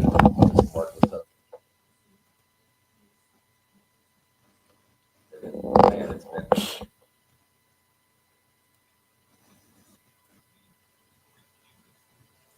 We didn't get it. I mean, Monroe that's true. That's true. Monroe didn't get anything, not of significance anyway. Just a lot of cold weather. Okay. Yeah, my boys were playing soccer and all. It's cold. Yeah. My kids, 2 of my 3 kids were enjoying the cold weather and building snowmen and all that. Hey, John, just holler when we're back, okay? All right. Yeah, go for it. And I'll go ahead and turn that headset up so that Facebook can hear you. There you go. Give you a little example of what we're looking like right now. Very good. So that's on Talk 107.3's Facebook page right now. Outstanding. And of course, we're on air. We'll be on air as soon as we're back in from commercial. So Outstanding. we don't want to take breaks on the Facebook side. Very good. Sometimes I do just to step away. How long you been doing this? I started in radio in 2004. Very good. So I'm now officially 20 years in. So did you always start in politics, or did you something that interested you? No. So yes, I wanted to do sports talk. Okay. And then when I started doing sports talk, I started realizing if I do sports talk, I'm going to hate sports. So politics has always been an interest of mine, but let me rephrase that. Governance has always been an interest. There you go. Politics makes me sick. Makes two of us. Actually, making things happen for people. Yeah. That's what sparks my fire, and it's hard. It's a harder sell on the air, to not be all NPR-ish about it. But no, it's a harder sell, but this is the perfect venue for it. Yeah. So. That's what I love about serving from that executive level, about having a budget and making things happen, and you can see things happen, and especially on the local level, it's really special. It's about as close to the people as you can get, and I want to tell you, I've enjoyed it. Never thought I'd get into it. Never in my wildest dreams thought I'd get into it. We're going to do a couple minutes on just your background and who you are. But I also, obviously, we're going to want to talk about the data center. Yeah, absolutely. That's huge. Yeah. And then just whatever else is on the economic front in Monroe. Yeah. No, I can write you a novel. Probably good. Yeah. Thanks, John. And then what your mission is here. Say again, John. All right. Y'all ready? Yeah. All right. Let's go. 7:49 at Talk 107.3 FM WBRP. I need to readjust the clock back to Central Time. Broadcasting live from the Washington Hilton. This is our coverage of Washington Mardi Gras, brought to you by Presley Wealth Management, Rev, the Baton Rouge Metro Airport, and Restore the Mississippi River Delta. One of my favorite things about Washington Mardi Gras is the number of folks who have converged on D.C. from different parts of Louisiana, all bringing their stories to the nation's capital as well, and what they're looking to do. We're joined right now by the mayor of Monroe, Friday Ellis. How are you, sir? I'm doing great. It's great to be here. See all my colleagues. Well, say all my colleagues. About a third of my colleagues who actually made it here, and to hear. It's always great to catch up with them, see what they've got going on, some exciting things in their communities, and just ways we can work together. That's is this your first Washington Mardi Gras? No, I've been coming long before I even thought about running for any office. Just enjoying the pageantry of it. My kids are history buffs, so we all try to take them up here, and it's been great. It's been great. Awesome. Yeah. It always is, and each one is unique. Which Yes. This year, I guess the travel stories are going to be what stays away, goes home with people. That's right. Is whether or not you were flying standby and landed that golden ticket like I did, or whether or not you hauled off to Jackson, Mississippi, or made your way up to Monroe. Monroe, I know our those emplanements look real good right now. Oh, I bet, I bet. And Monroe with quite the airline backstory. Behind the city, birthplace of Delta Airlines. Exactly. Unfortunately, Atlanta has done a great thing. All the appropriating all things Monroe, from Coca-Cola to Delta Airlines. Whoa! I didn't know Coca-Cola's backstory. Tell me this one. So Coca-Cola was first mass bottled by the same Beadenhorn family that started Delta Airlines in Monroe, Louisiana, in an old historic candy company, which the city just purchased to do workforce housing, riverfront development. So there's a lot of things we can discuss today about, a couple of developments and what we're doing in Monroe. Well, okay, so we're going to get into all that, but I want to start. Let's start with you. Tell your story a little bit. How did your path lead you to being mayor of Monroe? Yeah, so born and raised in Rayville, just 15 minutes east, very small town, raised by a single father. He built his business on relationships. And I just saw it as something great. Grew up in Rayville, went to college at ULM, didn't finish college, joined the Marine Corps shortly after 9/11.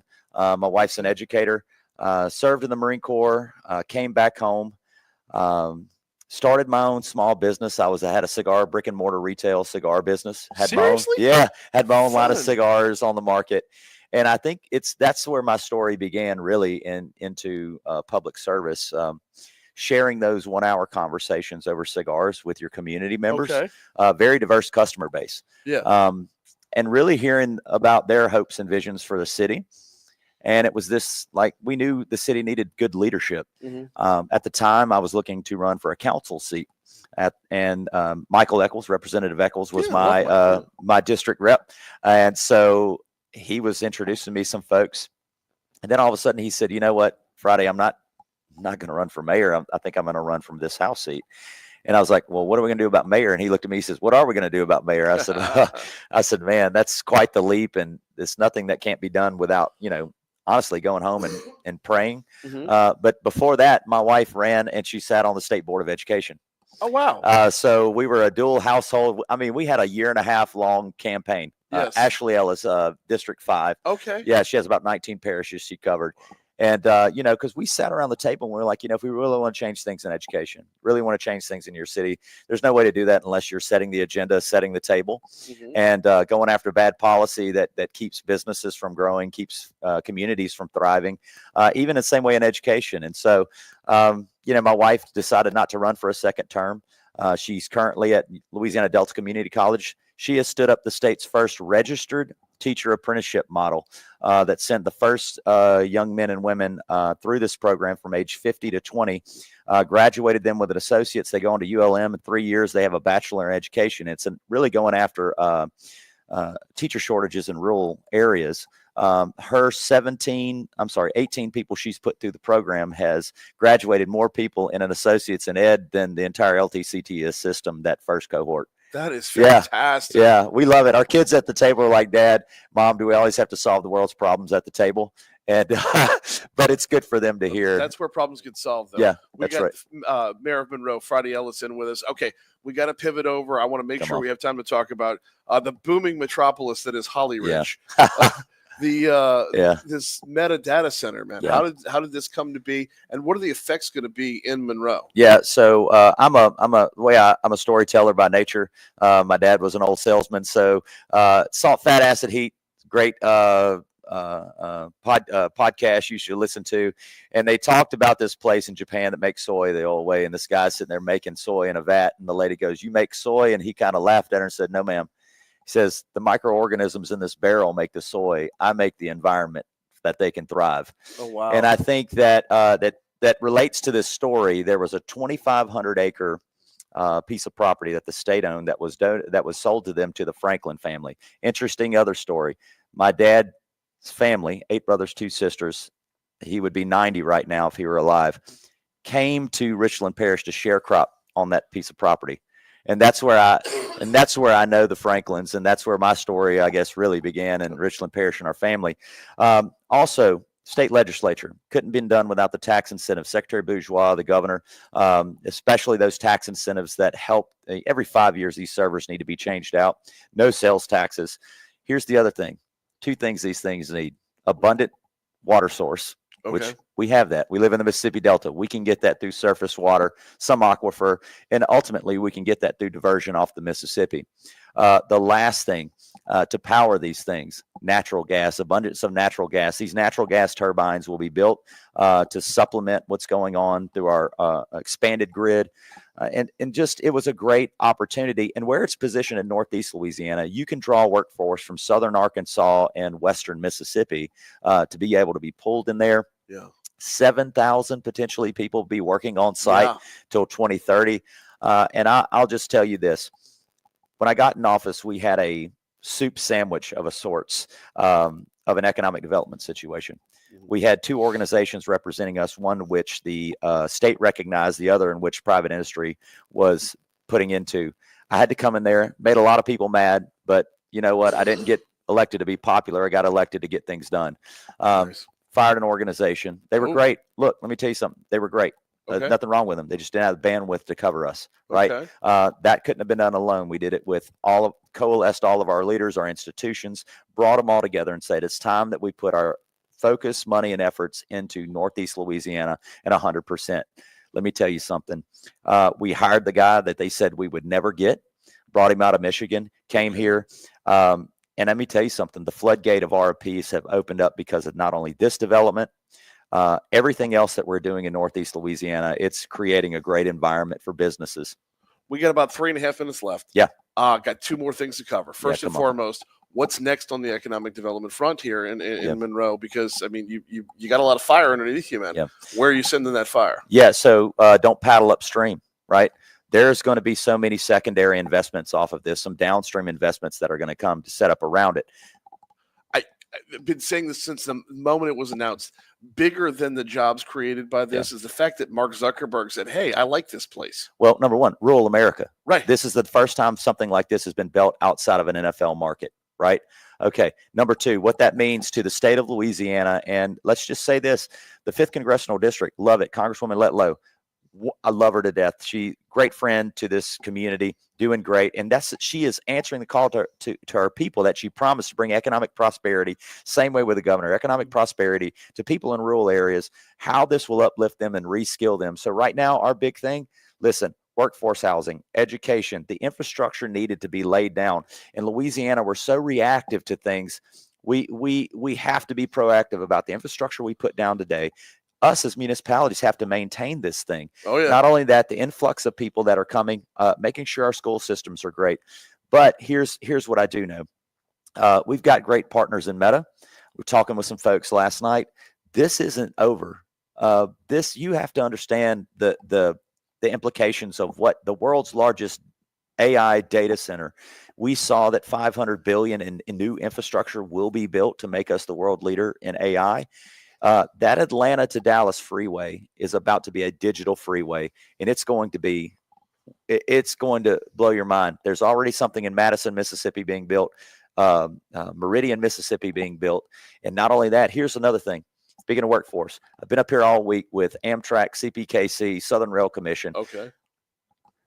First city to be able to enter into cooperative endeavors across state lines with Vicksburg, Mayor Flags. We coalesced all the mayors along I-20.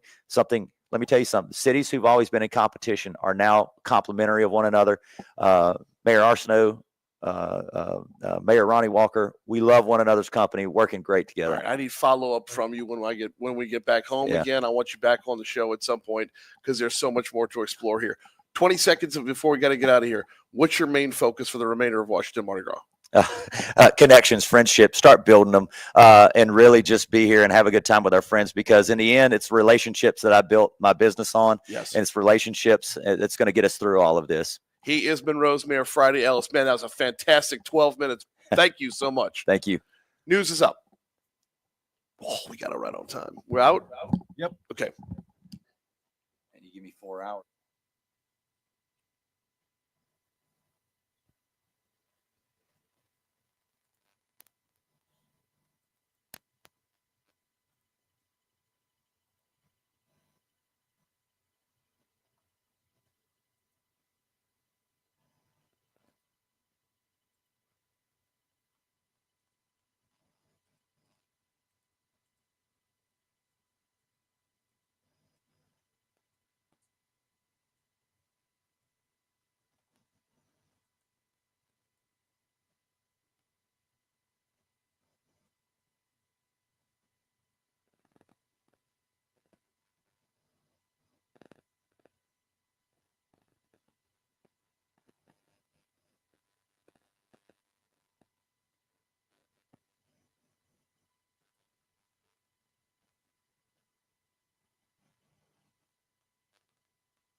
John, where we at?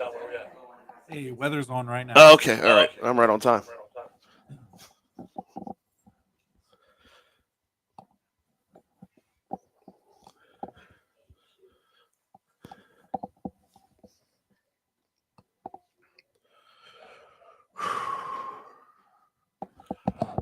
Friday. Text from Steven Wagaspack. Friday Ellis is the GOAT. That dude is legit.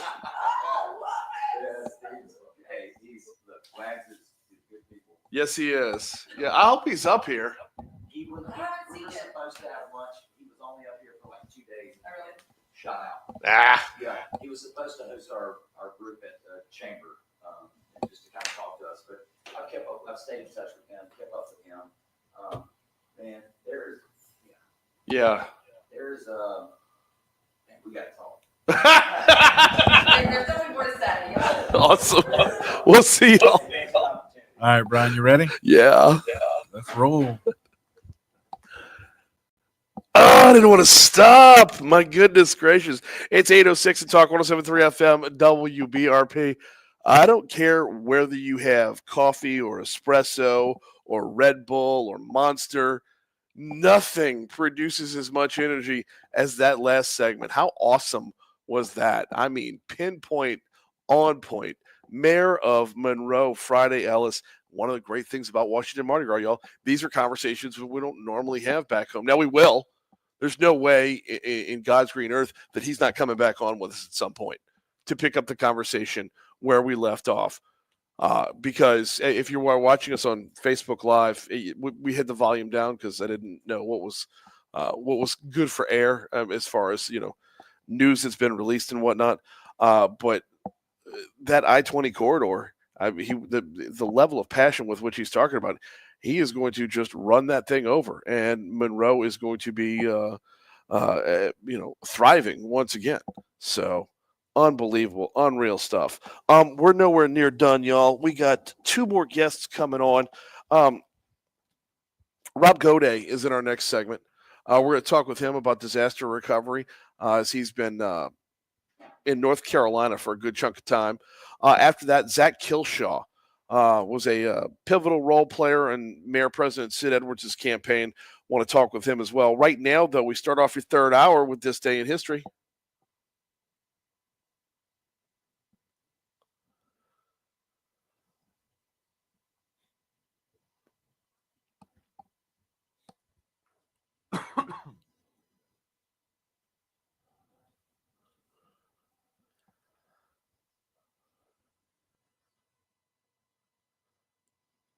All right. Yes, sir. How you doing? I'm fired up right now, man. Sound fired up. Man. I'm excited. How could you not be after that last segment? Are you kidding me? So good. Yep. So good. Hey, starting off today in 1908, Lieutenant General Robert Baden-Powell publishes Scouting for Boys as a manual for self-instruction and outdoor skills and self-improvement. The book becomes the inspiration for the Scout movement. Okay, so he's Were the you a one to Boy blame. Scout guy? I never made it to Boy Scouts. I was a Cub Scout for a little while. The troop or pack or whatever it's called that I was in was just awful. And it was a terrible, terrible experience. Now, and realize I say that knowing full well that I'm the outlier there. The overwhelming majority of Scouts carry the lessons they learned and the friendships they built for the remainder of their lives, and that's awesome for them. I just was not in the best spot and ended up falling in love with sports a whole lot more. So, hey, there you go. Yeah. There you go. Hey, also, 1935, first canned beer, Kruger's Cream Ale, is sold by American company Kruger Brewing Company. So there's that first canned beer. The first canned beer? Yeah. Kruger's Cream Ale. I guess it was all just straight from the tap before that. I guess so. Yeah. Straight from the barrel, man. No. Okay. I'm here for it. Either way. No. 1984, Apple Computer unveils its revolutionary Macintosh personal computer in a Super Bowl TV ad directed by Ridley Scott. That's a fascinating choice. Wow. Okay. Yeah. No kidding. Let's see. 2003, the United States Department of Homeland Security officially begins operation. This day, 2003. 3 years later, Walt Disney International announced it is buying the computer animation film studio Pixar for $7.4 billion. That's pretty big. Thanks. 2016 TV drama The X-Files returns after 13 years, reuniting lead actors David Duchovny and Gillian Anderson, and produced again by Chris Carter. It was never into that show. Yeah, I don't know why. It was great, and I appreciate those who do love it, but man, just it was never my bag. It just never caught on. Yeah. Nope. 2023, the Doomsday Clock is reset 90 seconds until midnight, the closest it has ever been. It was originally set that closest in 1947 by Bulletin of the Atomic Scientists, due partly to war in Ukraine. So thanks. Guess they're like, let's adjust that. Anything else for today? 15 years ago today, and I probably should have had you pull up the audio, John, but it's been a busy morning, and we've been flying by the seat of our pants all morning. But 15 years ago today, do you know what happened in the New Orleans Superdome? I guess at the time it was a Mercedes Superdome. Yeah, absolutely. And funny enough, I got to say this. Wait! You can't just say absolutely and then not say what happened. Well, the Super Bowl, right? No. It was the winning game that led to the Super Bowl, right? Right. This was the famous call by Jim Henderson after Garrett Hartley made the field goal against the Minnesota Vikings. Pigs have flown. Hell has frozen over. The Saints are headed to the Super Bowl. I wish I would have had that cut. Did not get to hear that cut on the radio, and the reason for that was because yours truly was in that number. I was in the dome that day, and you know what? That day started when we got down to New Orleans, met up with Condon over at Rotolo's. It was about 2 blocks from the dome. So met up with Condon, had a couple of beers with Rich and his son Ryan. It was me and my buddy Mark. And man, what a perfect day. Culminating with the Saints going to the Super Bowl. Yeah, to be in there. I mean, that had to have been, it's just an amazing experience. Condon texted me before and said, this happened 15 years ago today. I had to text him back and be like, that all started because we threw back a few. Oh, man. Hey, moving on to birthdays. Yeah, go for it. What about John Belushi today? What? Yeah, okay. His birthday is today, along with Neil Diamond. Wait. Yes, I did see Neil Diamond. All right, Sharon Tate as well. Okay. And Matthew Lillard. Yeah. I mean, maybe worthwhile, man. I don't know. All right, that's a borderline call right there. I need feedback on Facebook Live. I need feedback. Is Matthew Lillard a big enough actor to be making the ranks of this day in history? Oh, really? All because he played Shaggy, huh? Oh, I forgot even about that. I was talking about Scream. Oh, Scream? He was in Five Nights at Freddy's? I think that was the last one he was in. I never saw Five Nights at Freddy's. Yeah, that was the last thing. What about comedian Ed Helms? Sure. Yes, Ed Helms can make that. I don't know why Ed Helms makes the cut, but Matthew Lillard doesn't. I don't know what separates those two. Maybe just his role in Ed Helms was the new Griswold, right? Yeah, I believe so. And of course, the Hangover movie. That's where I was introduced to him. Absolutely. All right. Any other birthdays today? None. I got one more for you. I got a couple more for you, actually. Okay. What we got? We got King Gustav III of Sweden was born on this day in 1746. We got Mary Lou Retton was born on this day in 1968. Evangelist Oral Roberts born on this day in 1918. And that was all. Okay. Moving on to deaths here, starting with Winston Churchill. Yep. In 1965. Thurgood Marshall. Yep. 1993. And actor Chris Penn. 2006. Oh, so you're going to leave all the negative ones to me, huh? You're going to leave all the negative ones for me to cover who died today. Well, you're going to leave it to me to say that on this day in 1989, Ted Bundy was executed? Oh, well. Yep. That happened. This one, I don't know if it's a bad one or not, but this day in 1986, L. Ron Hubbard died. Oh, see, you have, Yep, and how about on this day in the year 41, Caligula. Wow. Caligula died today. And you know who else died in 1975? Who? Larry from the Three Stooges. Oh man! Today. Wow. All right. Yeah. What national day? Give me Steve? one national day so I can. How about hate it. this? How about International Day of Education? You know what? That's worthwhile. Heck yeah. We'll take Heck that one. yeah. We will take that one for sure. All right, we're running a little bit long. It's 8:15 at Talk 107.3 FM. Quick break. Coming back. Talk with Rob Goday next. Hey, how are you? I'm very well. Yeah, sure do. I appreciate you coming in. I appreciate Beverly connected us. Yeah, definitely. I was bumping around the website a little bit. Cool stuff. Oh, our ground force. Yes. Is that how you want the Ground force, you meant. ground force? Okay. Yeah. We don't use, unfortunately, we can't use PJ anymore. Just too many are using it. Yeah. Yeah. And I'm so have a seat where camera's always on. Yeah, it was on your feet.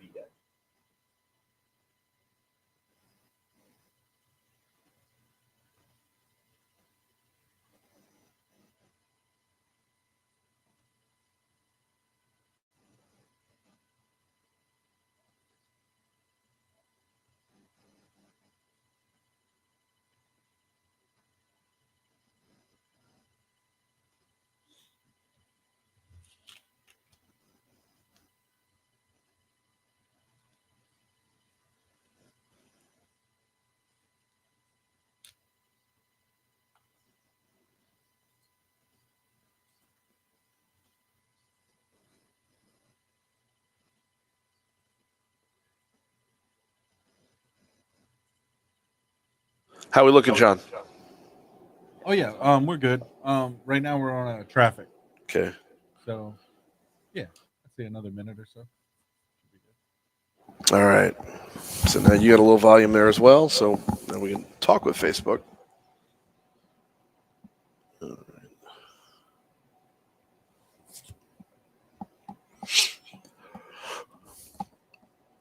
right. I've been to this hotel though. Jeff Landry, when he was Attorney General, asked me to be a keynote speaker for him at the National Association of Attorney General. He was the president. Oh wow! This was in 2019. Okay. Yeah, so that was a pretty cool experience.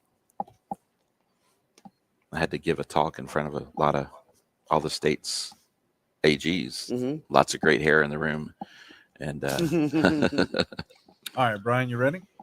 Yep. All right, let's roll. It's 8:17 at Talk 107.3 FM WBRP. I'm about to be 8:18. In fact, right now. There we go. 8:18 Talk 107.3 FM WBRP. Mornings with Brian Haldane, rolling right along our coverage of Washington Mardi Gras. Rolling right along, broadcasting live from the Washington Hilton. Going to pivot now and talk about ground force humanitarian aid. Want to welcome to the show Rob Goday. How are you, man? Doing well. Made it to D.C. despite what happened down south. Okay, so what part of the state are you from? I'm from Lafayette, Baton Rouge. Okay. How did you get here? Man, it's a long story. Yeah. I went to New Orleans on Monday to get ahead of the storm, Okay. and then they canceled our flight. So I was in New Orleans Tuesday, and down in the French Quarter for this snowstorm. Incredible to see, but decided at about 3 a.m. on Wednesday morning we were going to drive to Houston. And so we literally left at about 6 a.m. and it took 10 hours to drive to Houston, not on I-10. We drove north of I-10. We went through Basile. We went through Opelousas. We went through all the little towns north of I-10 to get to Houston. We drove all the way across the state and ended up coming down on I-10 in Lake Charles from New Orleans. Wow. Okay. Yeah. And so then, that was the story. And then we got here yesterday. From Houston to here was a breeze. It was much easier. Yeah. More like normal travel. So, and this has been one of the running themes. This happens every year with Washington Mardi Gras. Every Washington Mardi Gras is unique and stories develop from all of them, right? This year, it's the travel stories. It's how did you make it here? How did you get here in spite of the freeze and the snow and all that stuff? I ended up flying out of New Orleans. By the way, Washington Mardi Gras coverage brought to you by Fly BTR, the Baton Rouge Metro Airport. Nothing sells the Baton Rouge Airport better than flying out of New Orleans, for crying out loud. It's such a nightmare. So yesterday morning, as flights are canceling, and it's looking like, are they going to cancel everything all day long? Mm-hmm. A lot of folks just leave, go home, or find just call it. Yeah. Some folks are like, okay, my flight's canceled, but can you roll me over as a standby for the next flight? Mm-hmm. I'll roll standby on the next one, standby on the next one. So I was a 4:45 flight, and I was a 4:20 flight that was supposed to lay over in Nashville, and I tried to get on that 4:40 flight that was a direct one here when they delayed my flight back to 5:30. So I was flying standby with all the rest of them who had been canceled a million times over.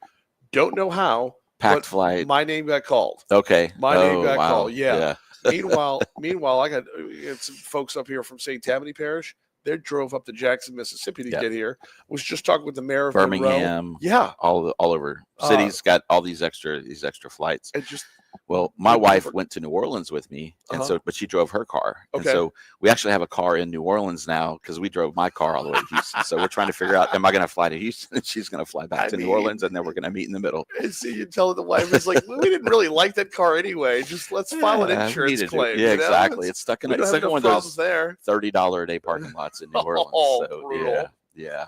All right. So let's talk a little bit about Ground Force Humanitarian Aid. What is it? What do you do? Well, a little bit about me. My background is actually software. So I have 30 years as a .NET architect. Okay. I hacked into Photoshop in 1995, started building websites, actually taught myself to be an engineer. If we go all the way back, before that, I was actually in the restaurant business. At age 24, I was general manager of the Ryan Steakhouse on Perkins Road. Everybody remembers that place. I think that's where I got my COVID vaccination. I got COVID vaccination there too, to be honest with you. I was sitting there in this restaurant thinking, I used to be the boss of this place. So I worked for Ryan's for 7 years. I started waiting tables for them in Lafayette. Okay. I became a corporate trainer, went to management. I turned 21 at Ryan's management training. I got my butt kicked as a restaurant manager, and they kept promoting me, and I ended up as general manager. But at that time, the internet was coming out. This was 1994, 1995, and I leaned toward that, and I switched to software, and I'm in software. Okay. So you have to think of the Ground Force Humanitarian Aid and kind of the whole Cajun Navy crowdsourcing disasters movement as a technology movement is really what it is. I don't think people understand that. Explain. Yeah. Before Facebook, what did we do? We kind of sat there and hoped somebody showed up. You didn't have cell phones. You didn't have mobile technology. Right. You didn't have a way to broadcast out that I need help to the whole world. You could maybe, if your phones were still working, you would call 911.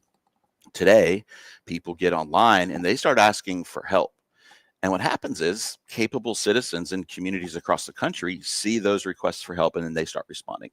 That's a very new phenomenon. Before we had social media and mobile technology, we couldn't do that. We were all victims. Now we're all victims and rescuers. And so in a way, Ground Force is decentralizing disaster relief. And so that's how it combines with what I do in technology. I'm an engineer. Like, this is my space. I live in the right place geography wise. You know, this increase in natural disasters, it's the time is right, and then my skill set's right. So I'm the convergence of disasters, technology, and where I live. Okay. How do you make the data work? Because I would figure, when you see disaster happen, you know where it happens. What other data do you need and utilize to implement better help? Well, what's happening is because of the brand and the Cajun name. I'm a Cajun. Goday is one of the oldest Cajun names. Because of that brand, people trust us, and we're like the good neighbor who's going to show up in a boat and rescue them. Although boats are certainly not a part of the equation very much anymore. It's more about rolling up your sleeves and helping clean up and things like that. But we do calls to action through social media. That's the data side to a degree. But in my background is software. So we're actually taking it a step further right now, creating what we call disaster ready communities, so that we're empowering community groups, faith-based organizations on how to do disasters become instantly disaster ready. What happens today, and what's always happened, is churches say, hey, we want to help, but they don't know what to do. Yeah. Their mission switches. They stop being a church and they become a disaster relief org overnight. And so our mission is to empower them, help them do that. And so we're building stability.org is the domain we own. Okay. And we're building stability.org to create disaster ready communities. And so we show up and help them get rolling. We've got Rob Goday from Ground Force Humanitarian Aid with us. Most recently, coming back from North Carolina, as I understand it. Yeah. In fact, my team is still there. How are things right now? Are they getting better? Very slowly. Yeah. Nobody wants to be outside when it's cold doing much work. And so the work is really slowed down. Volunteers have gone home. Volunteer groups have gone home. And and other disasters happen, and we all know from Louisiana. I mean, once another disaster happens, we're forgotten about. Of course, that happens every disaster. Of course, I'll take it a step further than that. Guys, this is gonna sound so little brotherish, but like, if it's not New Orleans that gets hit by the hurricane didn't happen. Yeah, it's true. As far as like, your CNNs and Foxes of the world, yeah. It's, I think the size of disasters, though, we've had 3 of the top 5 disasters since Hurricane Laura. Hurricane Laura was tied to top 5 with Ida, which was a top 5, and then Ian was a top 5, and those happened almost back to back. Yeah, and so I think the country is paying more attention. You have the wildfires, you have the Helene destroying the mountains, which is incredible. There were 600 landslides. Wow. In the mountains, and they're still going on. That's the thing. The landslides that happen immediately, but it also destabilized a lot of ground, a lot of trees, and these roads that go through the mountains. And so as it rains and as more snow falls and these things happen, the landslides are actually still happening. We're talking with Rob Goday from Ground Force Humanitarian Aid. I'm sorry, I got us a little bit off track there, Rob. Let's go back to taking your local nonprofits and your local houses of worship or those with religious affiliations. What goes into making them more proactive versus reactive? So we're actually using AI to develop training. So we have about 30 training videos that shows everything from how do you manage disaster relief volunteers effectively, because PTSD can come into the equation. Yeah. How do you run a distribution center effectively? What kind of things should you be taking in? What kind of things should you not be taking in? So those are, what happens is you have capable people in impacted communities that step up and they want to help. And a lot of times they get going and you're too busy. You have to deliver relief immediately. Yeah. But whenever you do a distribution center, you start taking in clothes, not knowing you should not take in clothes. You create more problems for the future. So it's better to slow down and learn a little bit first and then move forward. Just some simple lessons that we help communities learn really quickly. What's your mission up here? Everybody's got a different mission when they come to Washington Mardi Gras. Everybody's looking to build a separate relationship or do something a little different. What's on Rob's tap? Talk about what we're doing. I think everybody wants to do that. You want to shake hands and meet people. We've been fortunate to have Beverly Thompson with Carter Global, who's connected me to you and so many others out here. They're one of our partners helping us take Ground Force to the next level. That's what we want to do, is take Ground Force to the next level and meet the people and tell our story. Disaster relief is a different kind of nonprofit. It's not your everyday kind of nonprofit. It's definitely a different approach. And then when you can mix in technology to it, right? I don't think the general public still doesn't quite understand the connection with technology and delivering incredibly efficient relief. You can almost take all the big, and I'm not going to say anything negative about any groups because really everybody's putting in the best they can, but you can take funds funneling to a lot of overhead and you can just get it right to the people that are doing things on the ground. That was what the Cajun Navy was, and it's still what we're doing. Well, we're branding it differently and doing it better. The beauty part about that, and I know the Cajun Navy split off into like 15 different Cajun Navies, yeah, but the Cajun Navy started with just dudes rolling up their sleeves and saying, I can help, I will find out how. Yeah. And the more this branches out and the more it grows, you're still saying, I can help, and not letting me find out how. As you find your niche, I mean, somebody else is finding their niche as well. Yep. But the bottom line is that the level of help gets raised for everyone. This is true. When you can give people the right information to take action, not, you think about the police and fire departments. Right. They don't drive around looking for crime. They're dispatched to it, right? Yeah. And so disasters have been done kind of like that in the past, where citizens were not involved in that dispatch aspect. But technology, again, gives us the ability to say, okay, this is what the need is. We're going to go help it instantly. And our goal is to expand that and I think educate the public on really what is going on and how communities empowered with information through social media can take action and can and capable and just empowering capable people with the right information to take action is our goal.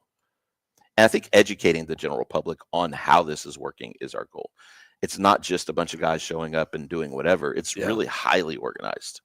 Very, very cool stuff. Well, you're in the right place for it. And by the way, being connected to Beverly is going to serve you well. She's connected to everyone, literally everyone. Yeah, we're very fortunate. I've known her for a long time, and now we're moving pretty solidly with Carter Global. Very, very cool stuff. Well, it's called Ground Force Humanitarian Aid, and the story is fascinating. Rob, I appreciate a couple minutes this morning. Thank you for hopping on board. Absolutely.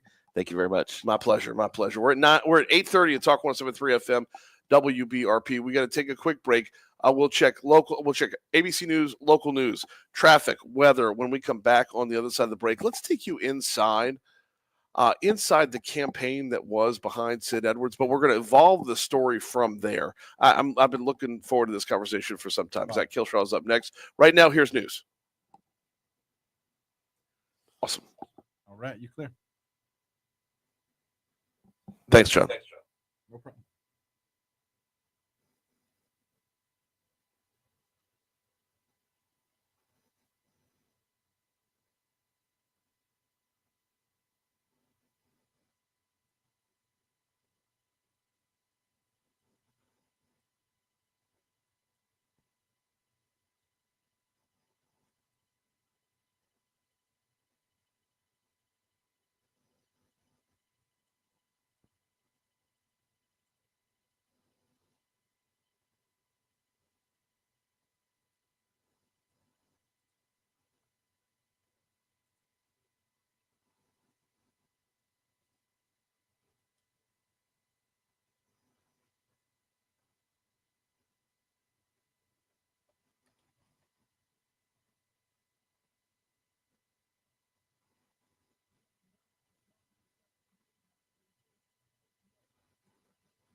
John, how we looking?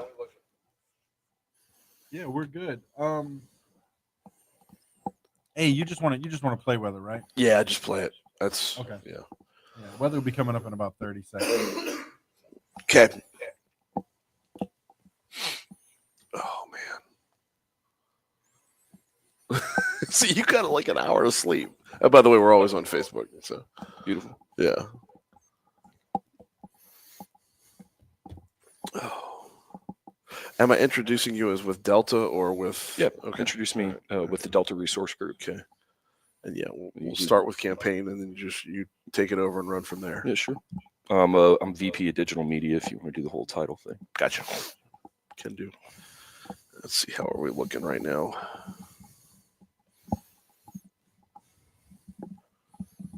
Yeah.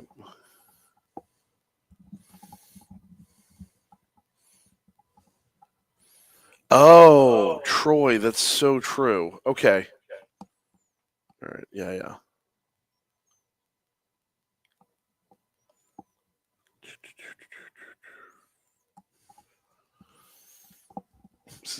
Gordy wasn't able to make it up. Really? Yeah, well, all the flight cancellations and everything. I mean, he told me he wasn't coming. That's, yeah, like as of yesterday. Yeah.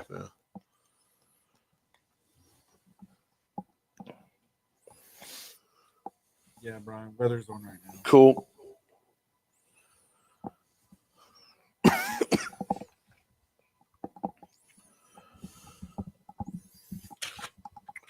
Am I going to be able to hear clearly when we go on? Oh, yeah. Okay, great. Are you hearing me through the? No. How about now? Yep. Okay. Perfectly.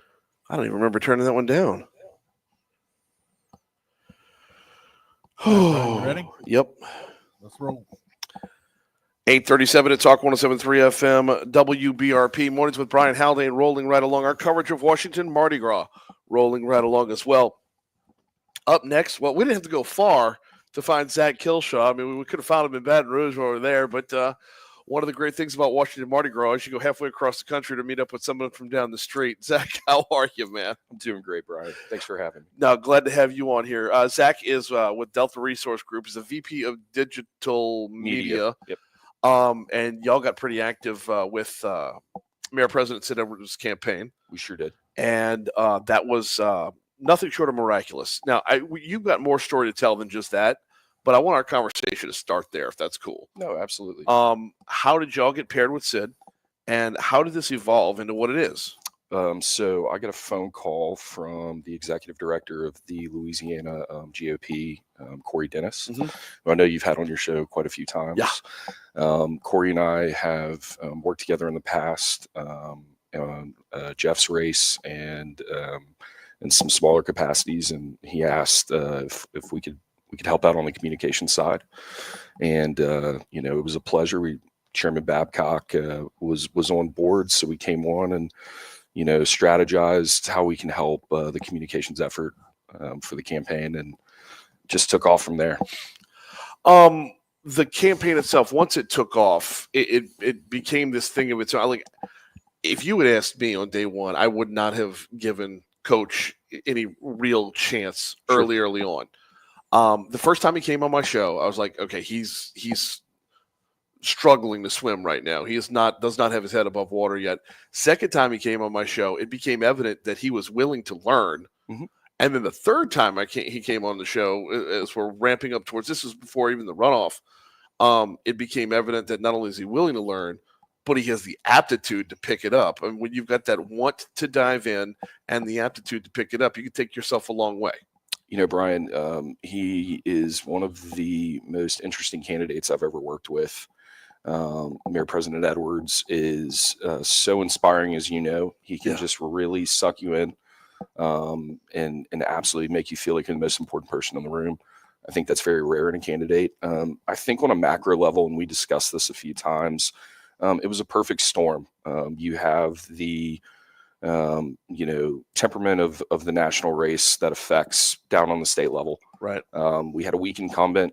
I think most people forget that Mayor Broom won her first race by right around 1,250 votes. Yep.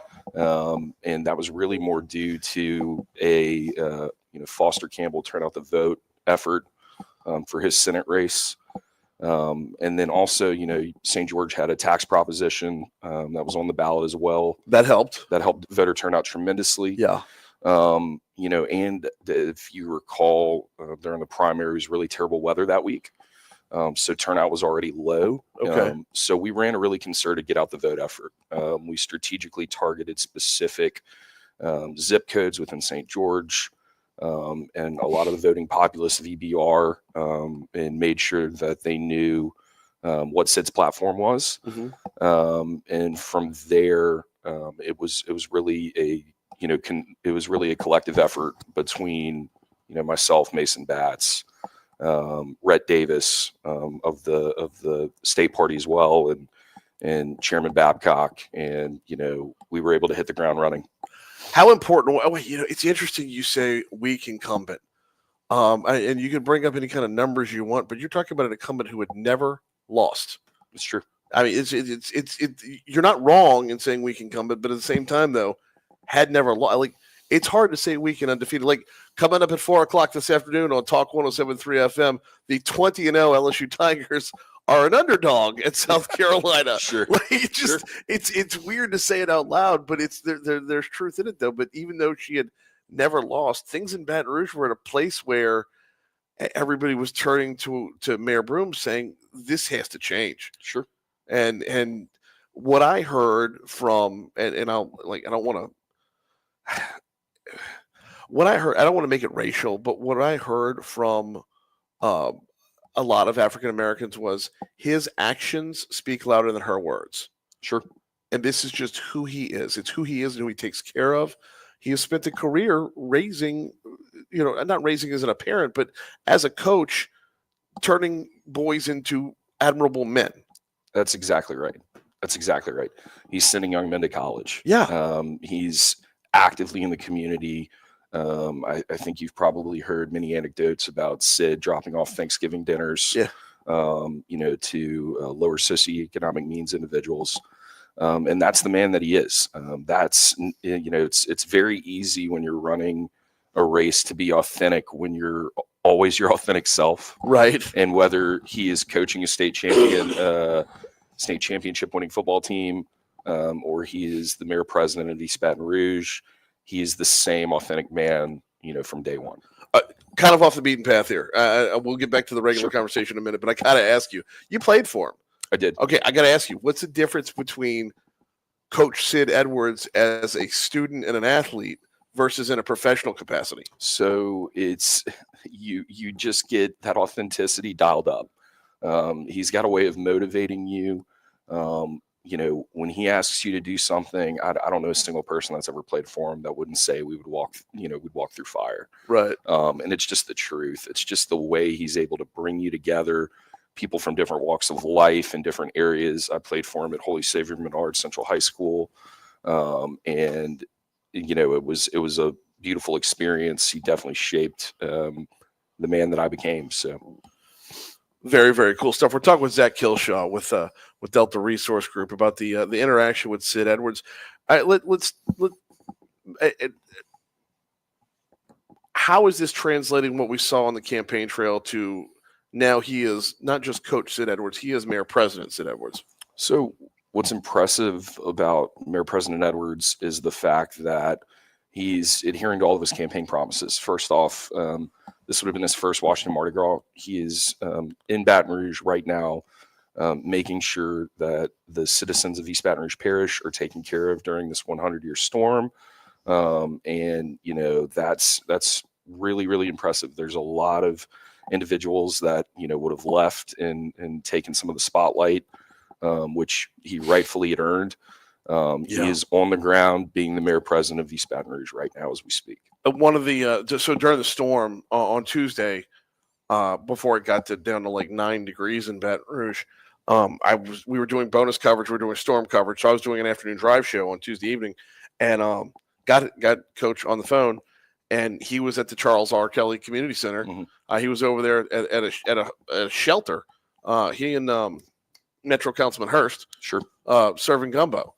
And I'm like, of all the things you would think the CEO of the city was doing, he's serving gumbo. I mean, that's again, action speaking louder than words. No question, he leads from the front.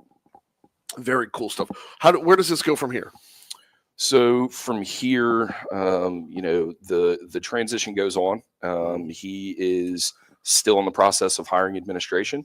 I had a beautiful talk with his CAO, Charlie Davis, the other day, and things are rocking and rolling. Okay. He hasn't been in the office very long, and there's a lot of things that are getting done. Yeah. And you need to probably have Mason Batts on as well. I had dinner with him last night. Okay. And just so many wonderful things to come. The transition goes on. It's normally at this point though, it's beyond transition. I think what Coach is doing here is so much of an overhaul. Sure.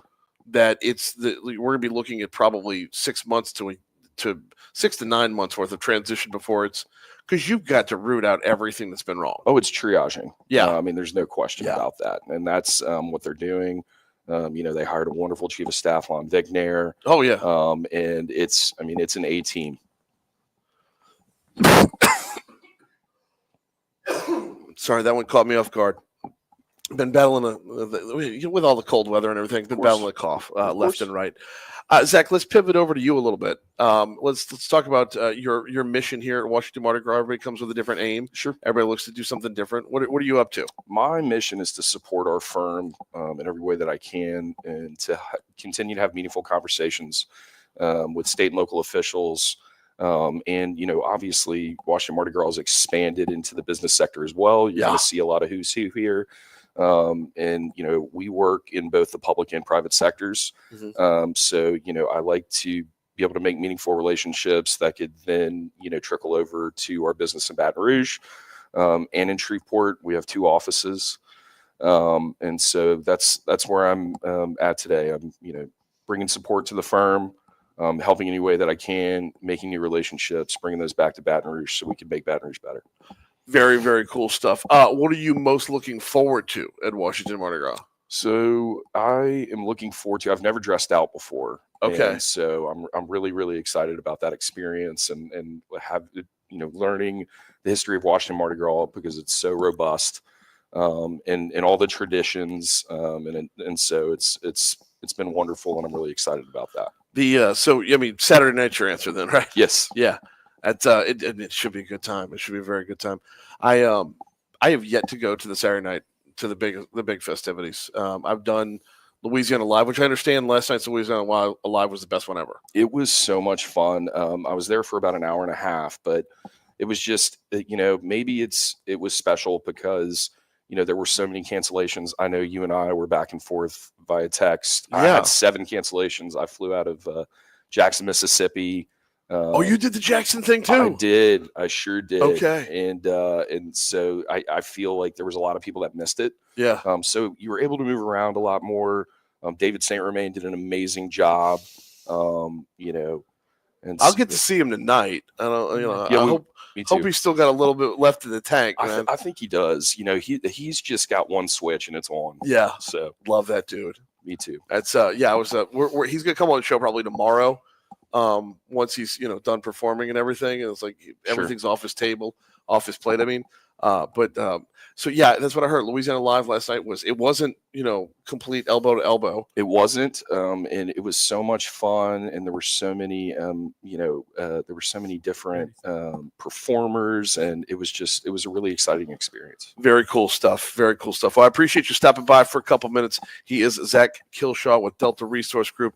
Man, looking forward to another couple days worth of this ride. Thank you so much, Brian. Absolutely. We're coming up on 8:50 at Talk 107.3 FM WBRP. We're going to take a break. We will check your money now. After your money now, we'll get one more check of traffic. Then I'm going to come back and close it out next. You're listening to coverage of Washington Mardi Gras on Talk 107.3. All right. You're clear. Thank you.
How we looking, John?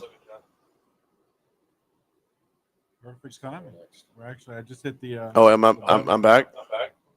I just hit the bumper coming back in. Yep. Okay. So, you ready? Yep.